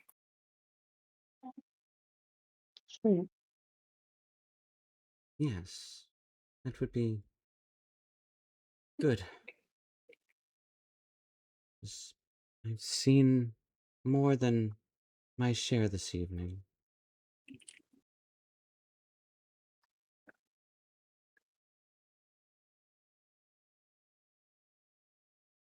As in this moment, you each feel empowered under the moonlight. You all have advantage on perception checks made in dim light or darkness. The first time you take damage tonight, it is reduced by 2. That is the blessing of reflection. You also have the blessing of the hidden path. Movement in dim light or darkness is increased by 10 feet. And the blessing of intention. Once tonight, each of you may add 1d4 to any attack roll, ability check, or saving throw after seeing the roll. Mm. I'll post those in the Discord so everyone can see them. But Right. as we start to make our return journey back to Selune to return Mela Silverdrop, there's still a hunter to be found. But we have witnessed, and were witnessed by something this evening. We'll see what else is witnessed when we return. We'll be back here in a minute, folks. See you in a few.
All right, folks.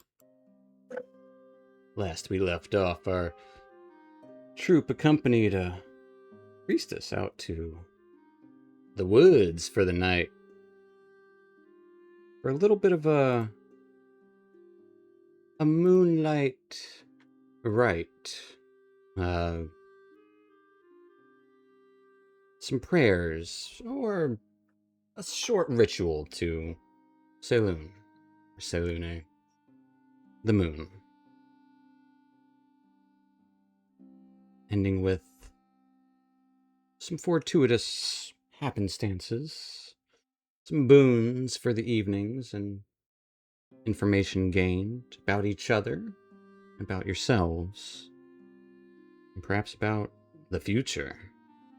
But it was time to head back, and it was getting late. There was still a missing hunter to deal with. Missing hunters. Definitely important. So that's where we're picking up. Our troop was heading back. That's where we're picking up. As you're heading back from the ritual of the moon arches with the moon crooks. Moon crook.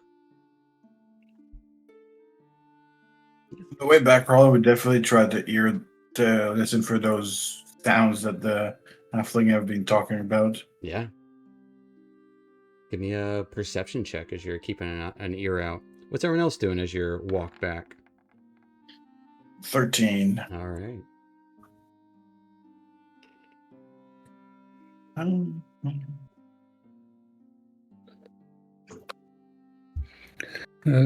Background's just in reflection of everything that just happened, so he's kind of just following along. Okay. I would hang. Aaron is, go ahead. No, you can go ahead, bud.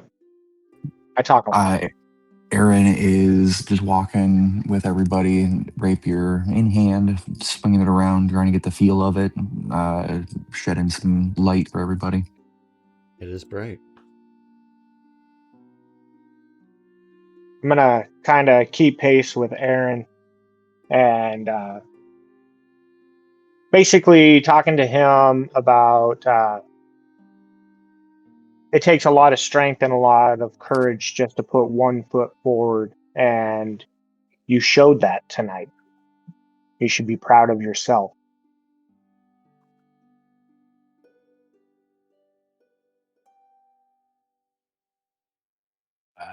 I do not know what you're referring to. I was just dancing and swinging my sword around. Nothing crazy.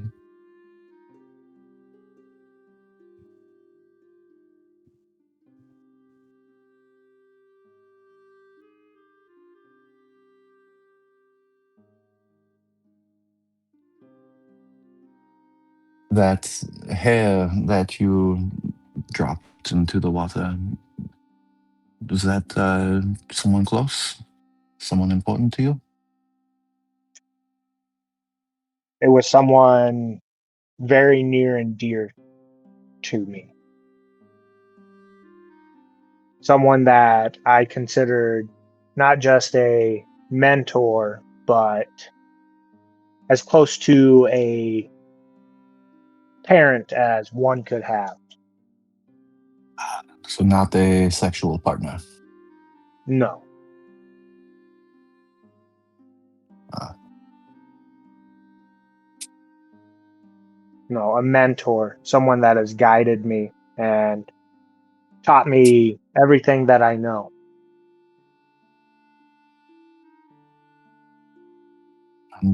they are no longer here. In spirit, they're always here.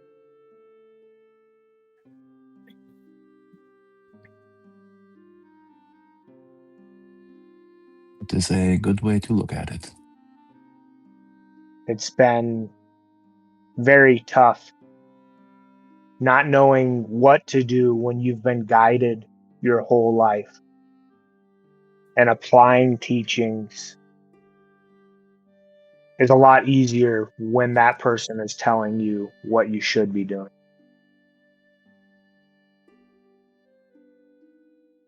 You see, I find myself slightly disagreeing with that.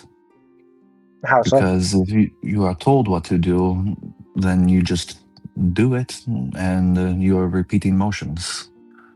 But if you learn what to do and why you do what you do, then there's purpose and there's knowledge and there's understanding. You can only figure that out on your own. I love that, and that's exactly what I'm trying to do. And I could not have put that better myself, because that is exactly how I am trying to grow.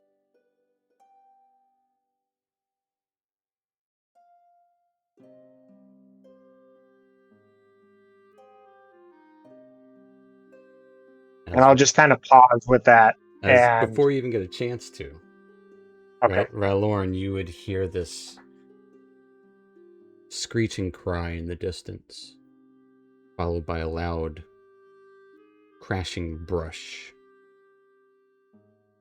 Sound like a tree falling in the distance. heavy movement. More animal cries. A little ways off. He would turn to the others. Think we got somewhere we gotta go. Then he looks to Lady Silvertrap. Are you okay to go back there alone? Or you want us to Well, accompany if you it's back? out there, then it's not where I'm going, so I should be okay. Kind of smiles at the thought, and but yes, I should be fine. If your intention is to save Bramble, by all means, don't let me stop you. Yes, we promised his wife we would bring his body back. Oh, We promised we would bring him alive.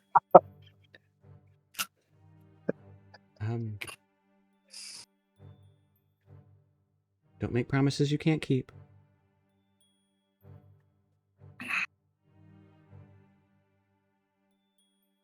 She just kind of shrugs at that. But on a serious note, I can make it back. And thank you so much. It feels so much lighter on my feet this evening. As do I. And I'll remember this rite for many moons to come.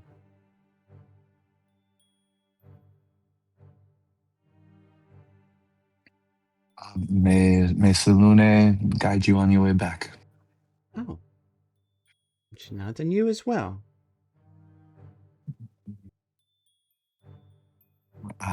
Aaron grips the rapier, looks at the party. Well, we should be going. Let's head toward. Rather, we're stuck walking towards the where you heard the sounds. All right. As Marla almost skips off, like she knows there's danger about, and it's a sad situation or dangerous situation, or troubling. But something about the moonlight ceremony, like even she felt it. Like there's something about it, uplifting, if you will. Aaron feels as quick as he does when he channels the magic of the blade without doing it. Yeah. So, how do you guys go through the woods together as a troop in the night, in the dark of night?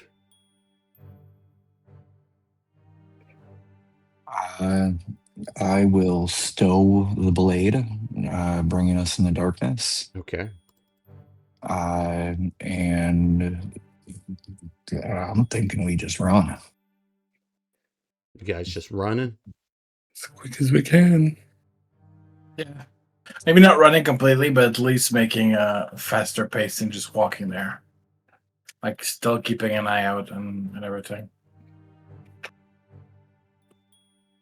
I am going to slide my mask on, put my cowl over my head, and I will dash past the party probably like 15 feet to be as I'm doing this, I'm going to let them know that I am going to be like the eyes, their early What do you warning say to system. them? I'll look for danger first.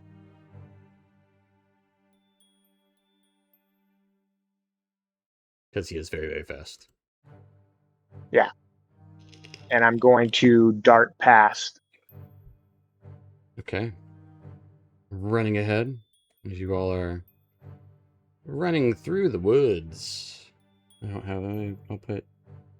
Do I have to chase music? I don't know.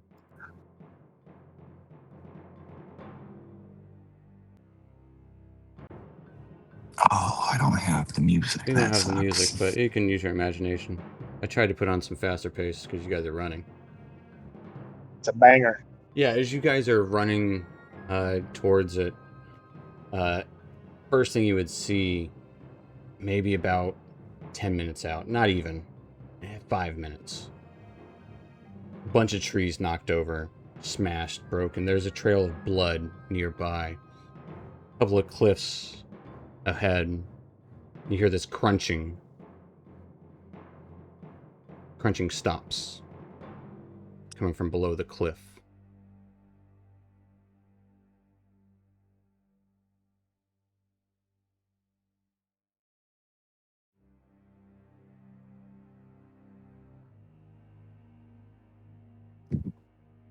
There's nothing around, and we're too late. Well, Erebus is the one that for Erebus, you're the first one that sees you hear the crunching from below the cliff and it stops. Okay, But I did. there's trees that have been knocked down, and there's the cliff side. As you approach the cliff, the crunching stops. Yeah, so I would, as soon as I hear the noise stop, I would stop, and I would try to. They can see me, right? Or my group. Sure, My yeah, friend. they're not too far behind you if you let them catch up. Yeah, I would signal to them to kind of like stop in their tracks without making a noise. Just holding my hands up and kind of like hunker down and try to be stealthy. And I would look over the area and the cliff, trying to get eyes on whatever was moving around. Yeah. As you creep over the cliff, looking right up at you, is a massive, matted, white-furred creature, piercing blue eyes, curved horns of a ram, drooling and dripping with blood in its mouth, a massive yeti as it roars out towards you, about to leap towards you. I'm gonna bring you guys to a map. We're gonna roll initiative.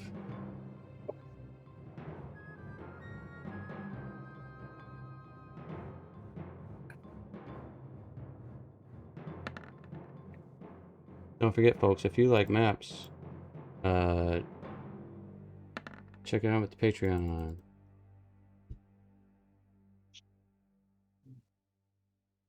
Here's the art for the Yeti. Gross. Isn't that fun looking? Did it put me in initiative? Probably not. I don't even have it up. I got a. Oh, No, it didn't. What'd you get? I got a 13. A 13. 13?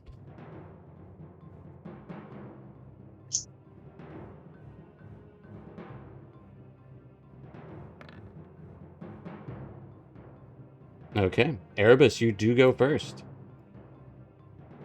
Can somebody put a screenshot? Yeah, someone give a screenshot. If it's not too much trouble. The monster here. You want the map? Oh, I can do that real quick in a second. But yes, Erebus, you are up. You said it's down the cliff still. How far down is it? About 15 feet. About 15 feet. Mm-hmm. Trying to figure out what. As it drops something that it had in its hand, its eyes start to light up. Yeah. Can I use the tree that's down there? Is it going down the cliff? Sure. Okay. Then I'll run up to it, going up the cliff. And yeah, perfect. And I'm going to use my martial arts attack. All right. Gonna karate chop a Yeti. Well, yeah, it would look kind of like I'm almost like smoke in the wind with how I'm moving. And I rolled an 18. 18 does hit the Yeti. I almost made him Bigfoot, but then I was like, nah, Yeti. Nah. 9 points No. of damage. Yeah, nice. You know, I'm going to go ahead and burn that 1d4. It's on a d20, not an attack D20? roll, ability check, or saving throw. Not a damage roll. Oh, okay. All right. Then I will not. It will still But I take will. 9. Or is it? Is that what it sounds like? I Yep. love it. And then I'm going to use my, if I can find it, my bonus other martial arts attack. Okay. Yeah, I don't. Yep. That was a crit. That was a crit. Awesome. Nat freaking 20. Hell Sorry, I yeah. had a bad habit. And another 9. 9. To be fair, the first one And was max damage. oh yeah, that's actually, yeah, we love that. Yeah. And I'm going to try to I'm going to move around it a little bit, just keeping its gaze, and I will end my turn. All right. That will take us to Ralorn. That's 30 up to the edge of the cliff. Yep. And I was thinking if I could have Roland jump and hit with his axe as he jump down and So you got what? You got 10 extra feet? I got 10 feet left, yeah. Did you add the 10 feet of movement we got? Yeah. That's why 30 he's got feet to 10 go feet there. left. I got 10 feet. Oh, okay. Yeah, you didn't need to. You're not. Sure. Give me an athletics check.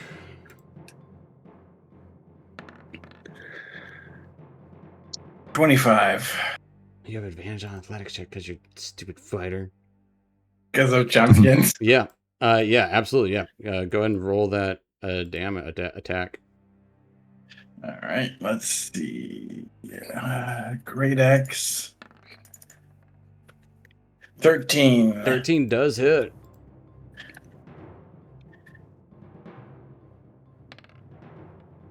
All right. For 9. It will take 9 points of damage. You will take 2 points of bludgeoning damage, and it will take 2 points of bludgeoning damage extra. Reduced to 0. Reduces Oh, 0. that's true. Because you take... Yeah, absolutely. Thank you, Aaron. Yeah, thank you. And that's going to be it. All right. That will take us to Dacron. Also, hey, Arabella. Hello. Heyo.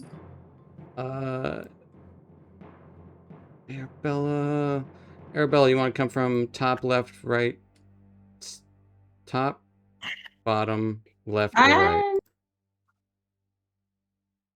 Hold on, let me just load up stream Twitch because don't load it up. Top, left, no, right, bottom. I don't know. Okay. Choose.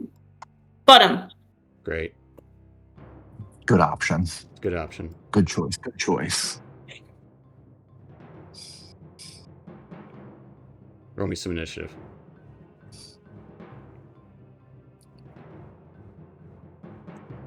So it's the first time I've turned my computer on for a week. But yeah. Dacron, you're up. Yeah.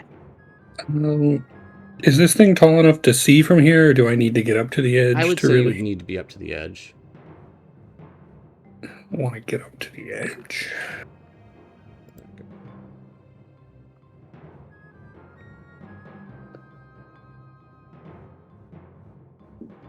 Nice. Living on the edge?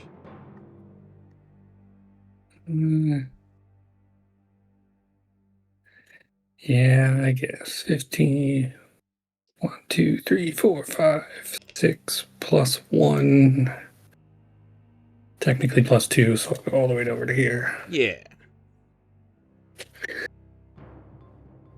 And yeah, let's just blast it with a starry wisp. Blast with a starry wisp. Does a 9 hit? A 9 does not. Let's see. He hit with a 13. That would require me to roll a 4. It would. You've seen me roll dice, so I'm gonna not. Okay. I have seen you roll dice. You're correct. As you blast this light towards it, it just kind of getting knocked around by Raloran. This massive Yeti. Anything else for Dacron? No, because I can't run back. All right. So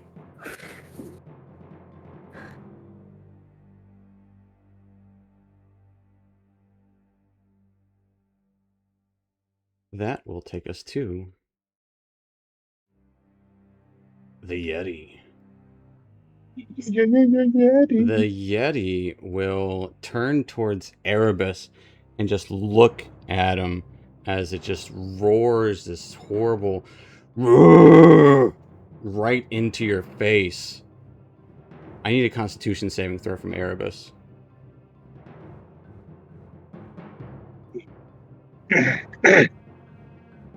I rolled a 9.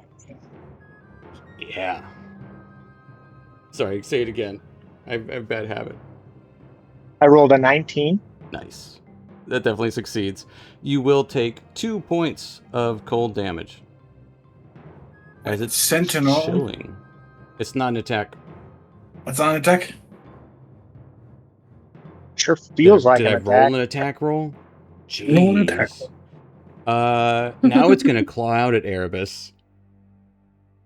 Making an attack roll. Getting a 23. It does hit. Oh, wait, no, I'm sorry. Getting a nat 1. I accidentally had advantage turn on.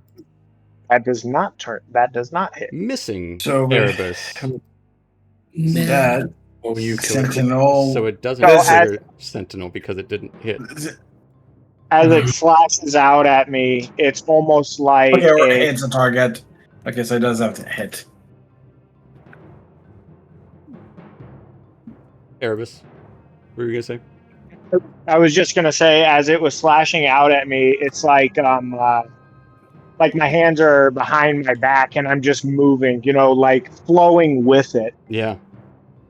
It's tired of trying to hit you. It's going to try to smack towards Raloran with a claw.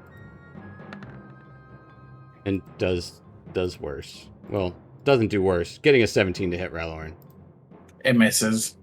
As it clings into your armor. Ending the Yeti's turn. Taking us to Aaron.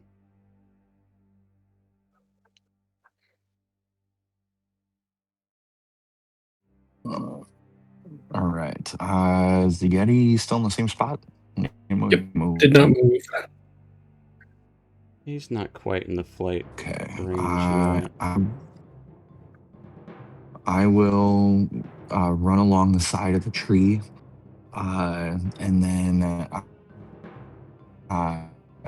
I'll slide down the trunk that's angled down toward right next to the Yeti. I'm just kind of Tarzan slide down it with my feet, and I'll use that momentum to try and plunge the rapier right into him. What's your speed right now? 50. No, oh yeah, I'd have to blade song to do that. I blade song first, and then do that, Okay. and then I have 50 yeah, if you feet. blade song, you got it. Yeah, that was part of my plan. All right. Enacting the blade song, dancing down there.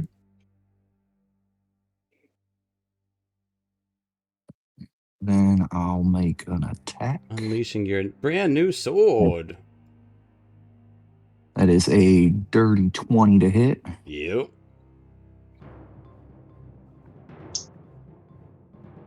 And that's a D8 instead of a D6 now. Max damage. That's 8 plus 4, 12 points of damage. It will take 12 points of damage as you guys are just wailing into this Yeti.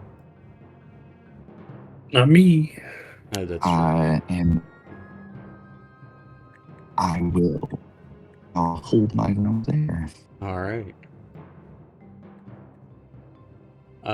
As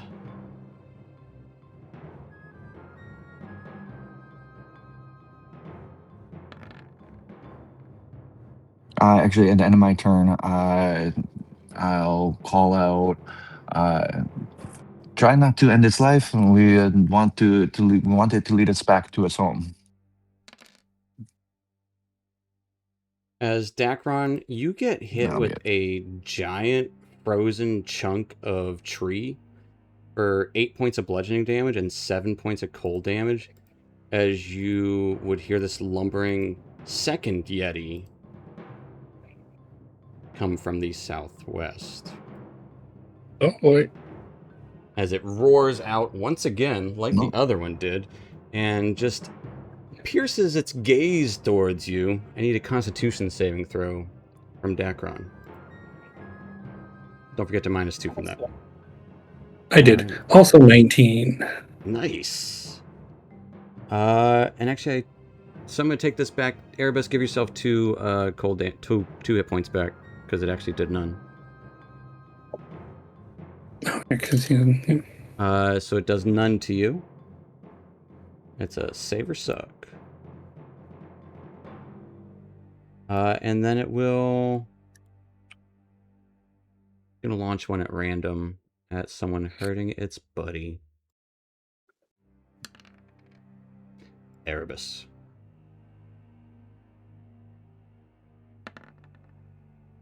Getting a 14 to hit Erebus. No, sir. Has I see a it through the air, and I'll step out of the way. a giant chunk of tree flies as you just kind of step out of the way. Cracks and shatters to the ground below you. Letting you know there is a second Yeti. Oops. Taking us to your turn, Erebus. Yeah, trying to see. Would I have to go up the tree? I mean, it's like a 15-foot upward. Yeah. So yeah, I would say so. Yeah. And going up it, I am gonna make you roll some things. Oh, really? Oh, really? Step of the wind doubles your jump. Yeah. Yeah, that's true. That's what I was thinking too.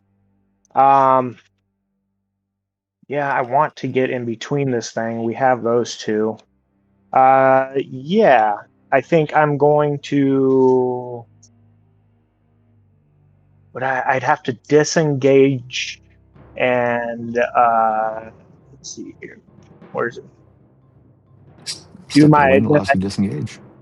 Okay, yeah, it would be step of the wind, to where I would disengage and Your then focus step of the wind. Yeah, Yeah. to where I can disengage and have my movement and all that. So I'll get right up in the second one's face. And Moving fast. oh yeah, it's like just fast. fast foot boy. Yeah, okay. I got nothing after that. I'm just gonna use my martial arts attack on this one. As I'm running up, I'm gonna do like a backflip kick to kick this thing in the jaw. Okay. Run up his belly. With an 18. 18 does hit.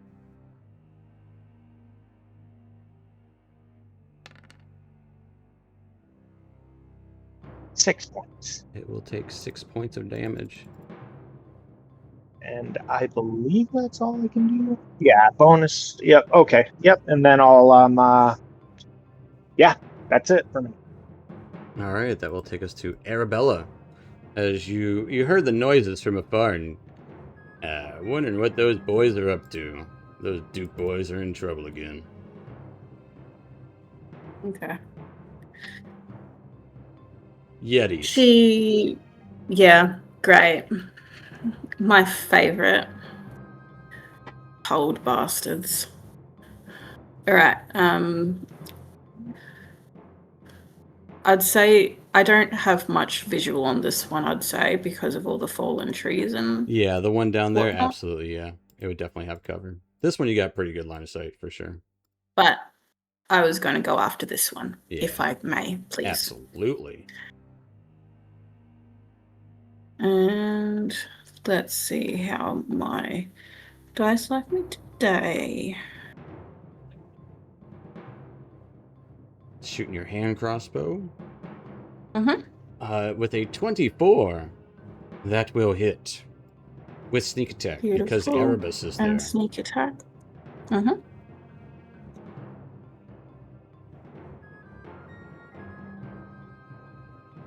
So for 19 points of damage. Also, Aaron is away, so he can't actually see the rolls.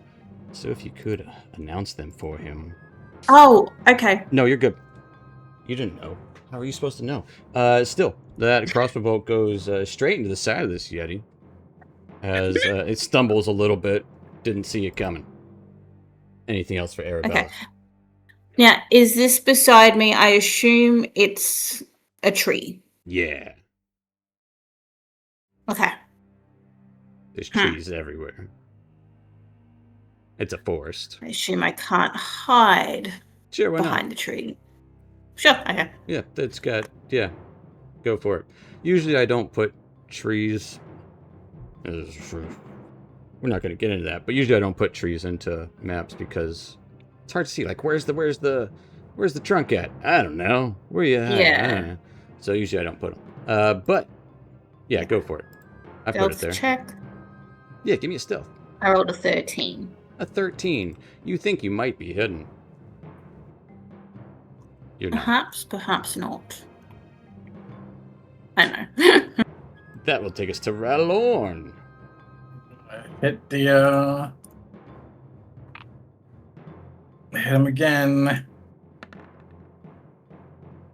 20, not nothing. So dirty 20. Dirty 20. So dirty. That will hit.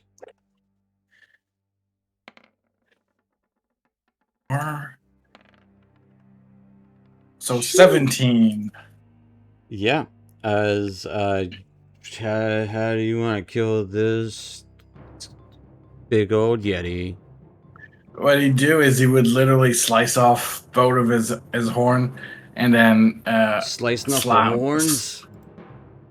But the horn at the base of the skull, and then he would smash the axe right into his jaw and slice it in half. Alright. Gruesome. As it falls lifeless onto the rocks.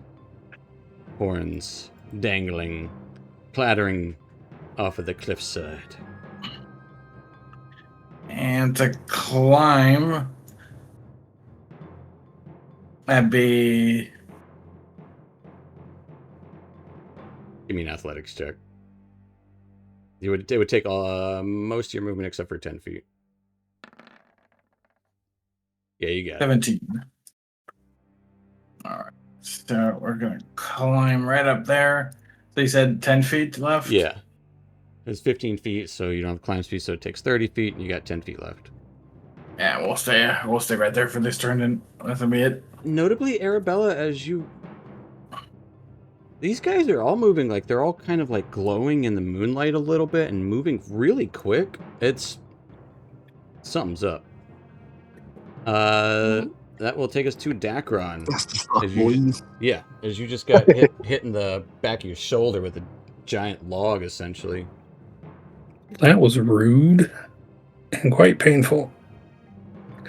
But seeing as Rattlehorn has taken care of that one, I will pivot and throw a Starry Wisp at the new arrival. Return the favor. 22. Yes, sir. I can do this now because I can. I have faith. I would like to fuel it. Going to overcharge it with my spellfire. Ooh. Perfect. He'll take 2 points of damage. Great use. Yep. I'm gonna take 2 steps and get some cover behind this down tree. Okay. Yep. Fair enough. You got it. That'll take us to Aaron. Down by the dead Yeti by himself. Aaron is going to turn back toward the tree he just slid down and bounce beam back up. We'll say, And try and get as close as he can next to me. Give me an acrobatics check. So your speed is 50 now? It is a total of 50. And I need to do acrobatics. Oh, that's going to be an 8. So you can only get 5 feet away. So with 8, you will slow down anyways.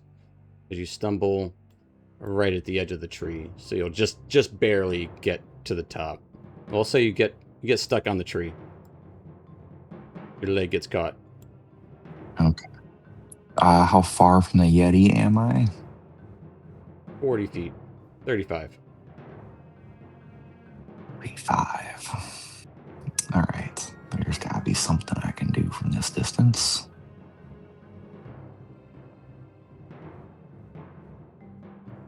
Dash.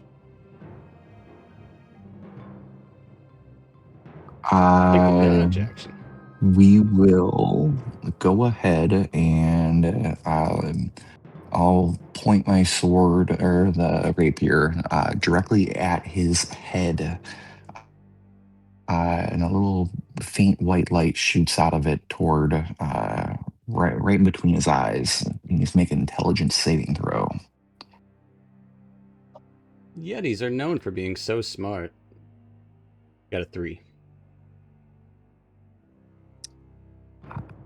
He takes 1 point of psychic damage. And he subtracts a d4 from the next saving throw it makes. Fair enough. That would take us to... And that'll be it. Alright. Take us to the Yeti. The Yeti will stare at Arabella. Like, look at the crossbow in its shoulder, and then stare at Arabella. Its eyes chillingly look out towards you. I need a Constitution saving throw from Arabella. Okie dokie. Save. Yeah. As that is a success, as nobody has suffered its chilling gaze. Then it's just going to launch into a flurry of blows against Erebus. Erebus striking out with its first attack, getting a 20 to hit. That does hit. My sheet's being a little wonky, but For 9 points of slashing and 4 points of cold damage as its claw rends out towards you. And you just feel this icy, just kind of almost freezes, making your bones feel brittle. Maybe that's how it easily knocked over these trees. As it's slashing out at me, I'd like to use my deflect attack. Absolutely, you can and should.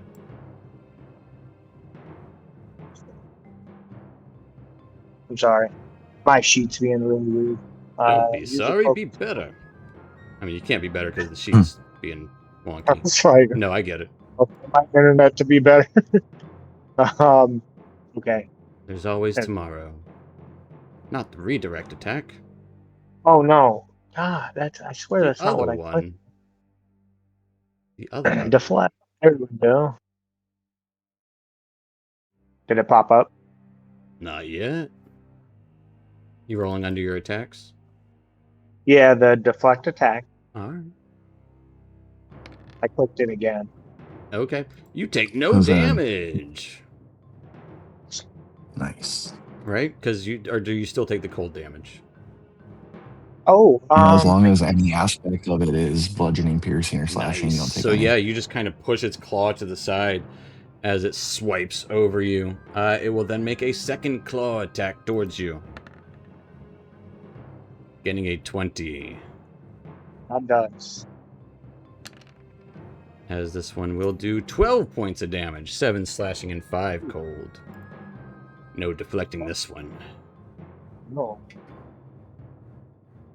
But that will end its turn. And the reflection is only once, right? It's a reaction. Yeah. And then it is my turn. And then it is your turn. Yeah.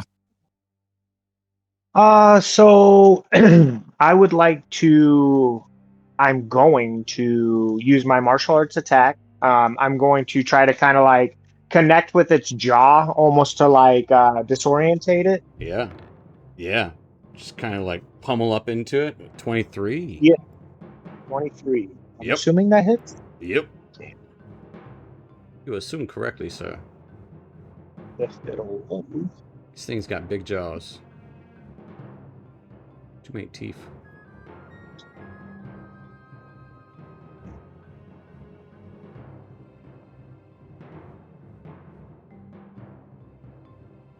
But for how much damage, you say? The anticipation's killing me. If you want, you could always just roll a d6, and we will add 3 to it? Yes. Rolled a 2. So 5. 5 points of damage. And then what I'm going to do next is, as it kind of like, I connect with its jaw and it kind of like moves its head, feeling the blow. I'm going to cast Minor Illusion to the side of it. Well, I guess it'd be to the side of both of us. It'd be like right about here. And it will take like a shadowy shape of myself, a little bit smaller. And I'm going to try to move here with the shadows. Okay.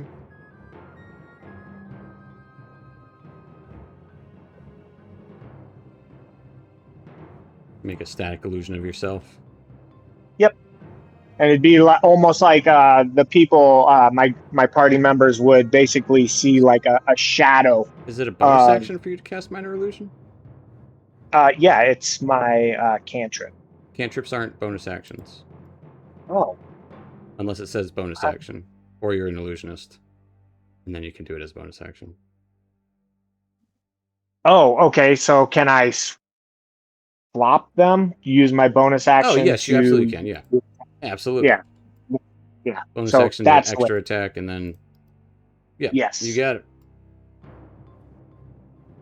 And that'll end my turn. All right. Taking us to Arabella. It looked at you.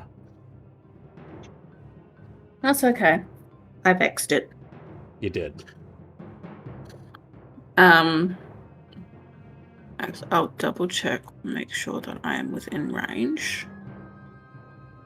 Yes. And I am going to shoot it again. Shoot it again. At Bet you advantage this time. At advantage?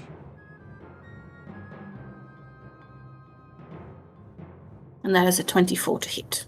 Yes, ma'am. With sneak attack? Yes, ma'am. That is a total of 14 damage. We'll take 14 as you shoot in one of its eyeballs. It's looking bad and hurt.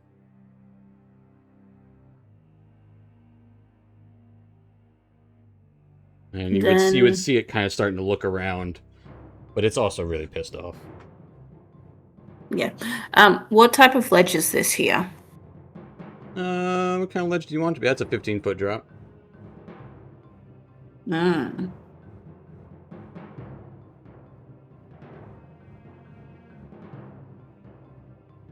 Looking for a place to hide. Oh. I'll probably just hide around the corner. You just, yeah, go up in those trees. Yeah, you got it. And stealth check. Oh, wait, Yeah. turn off advantage. And that's another 13. Nice. Mhm. Or no. Taking us to Ralorn. We're gonna move all the way up there towards the right there beside them. And we're gonna smack it with the great axe. 24 to hit. It's a smack.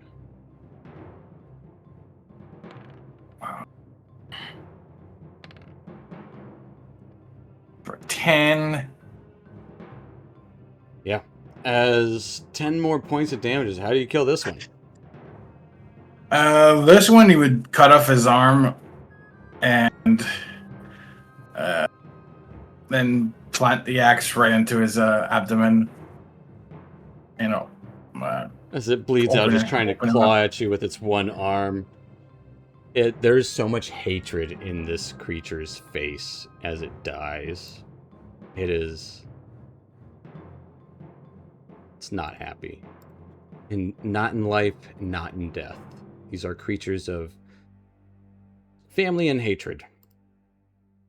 Just an odd combination, but that's what it is.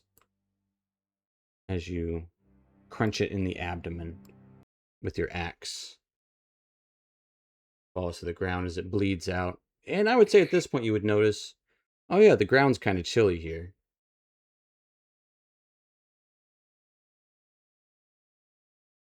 It is cold. It is cool.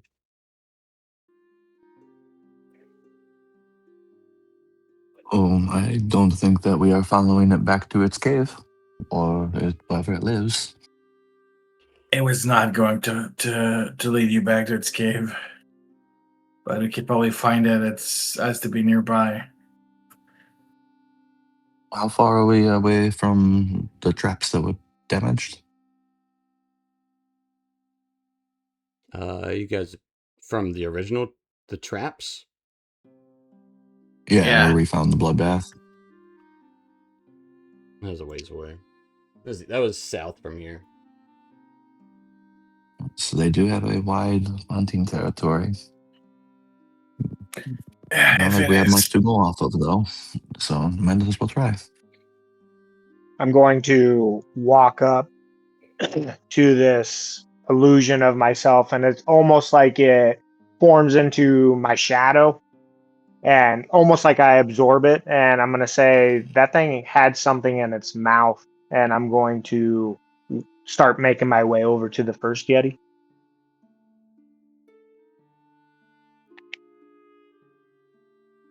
All right. Absolutely. It's a bit chilly. Natural for this part of the area? I'm not sure. We're not There's, that up north, are we? there's something not natural about the chill.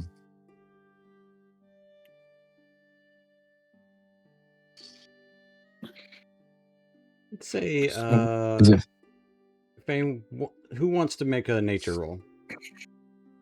As Erebus is I'm looking good at with nature. for what this thing was eating. I ain't good with nature, so probably not the best person. Yeah, I'll do it. I'll kind of look around Yeah. and try and see if I can find if there's somewhere that's colder than others, or just see what I find. Nature 22. Ooh. Nice. So, Yeti are supernatural, but also drawn to areas of. They're not native to this space, so something must have upset wherever they came from and drew them here. Perhaps they were just coming through, displaced. But it does seem cold here, and at least in this brief space here. There's some frost on the ground, but it's not snowy by any means. A little bit of a chill. I would say it's, or perhaps maybe it's the other way around. Perhaps the Yeti's being here caused this area to become chilly. Perhaps they were in the midst of making their own space in this. This might be what they were hoping to make their home. This cliffside. Knocking down trees, making it their own.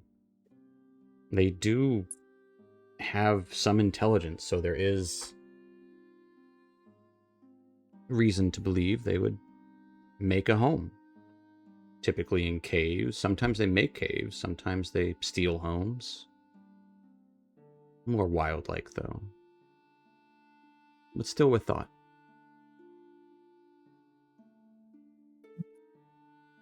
It feels like there's something nearby. maybe a cave or somewhere cooler. I meant here. Like, they might have been making a cave here. Like, there might not be actual cave. Like, it might be that they were hoping to just make a cave here. Or, like, a divot or Oh, something. when I say nearby, I mean in the 30-foot vicinity. Oh, gotcha. Follow the cold, I suppose.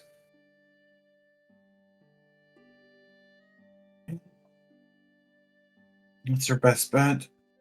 See what we can find. Erebus, did you find anything, Erebus?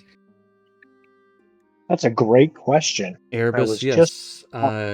As you're looking through this half-eaten creature, I will also... Your call, medicine or nature check. Medicine. With a 10. With a 10, I would say it's not human. This is Okay, definitely animal. What sort of animal? Hard to tell. But you can be assured this is not a halfling. It's not a human. So I'll yell, with how mangled this is, I think that we disturbed its dinner. Doesn't look like the person that we were looking for, though. I'm assuming could be a deer for all I can tell. That's a good thing, then. That Could means still there's be still a alive. body. Means it could still be alive. And if he's alive, he still has a body. I'm just trying to hedge my bet.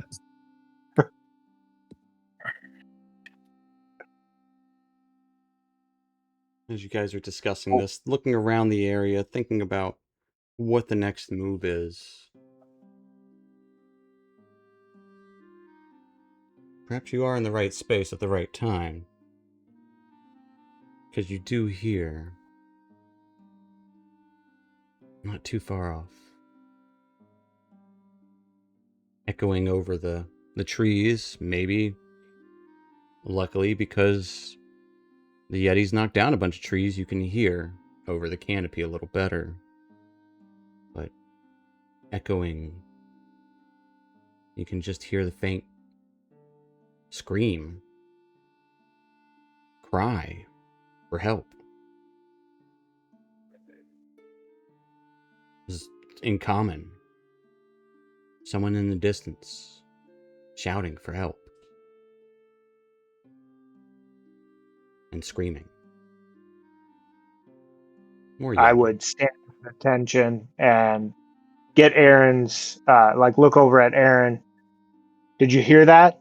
And I'll start making my way towards, not I'm not dashing, but I got Aaron's attention and I'm starting to make my way that way, hastily, I suppose. As Erebus is already ready to get up and go, hearing the screams in the night. Got rid of the Yeti. Bramble's still out there. You're still in the woods. Still under the moonlight. There's still hope. And that's where we'll pick up next time. We're not out of the woods yet, boys. Yeah, that's another way to put it. Hey, we'll get that body back. We'll get that body. What do you want? A body? We got a body. Either way, folks, thank you so much for watching and joining us tonight. And we'll see you next time. Night or not. Right.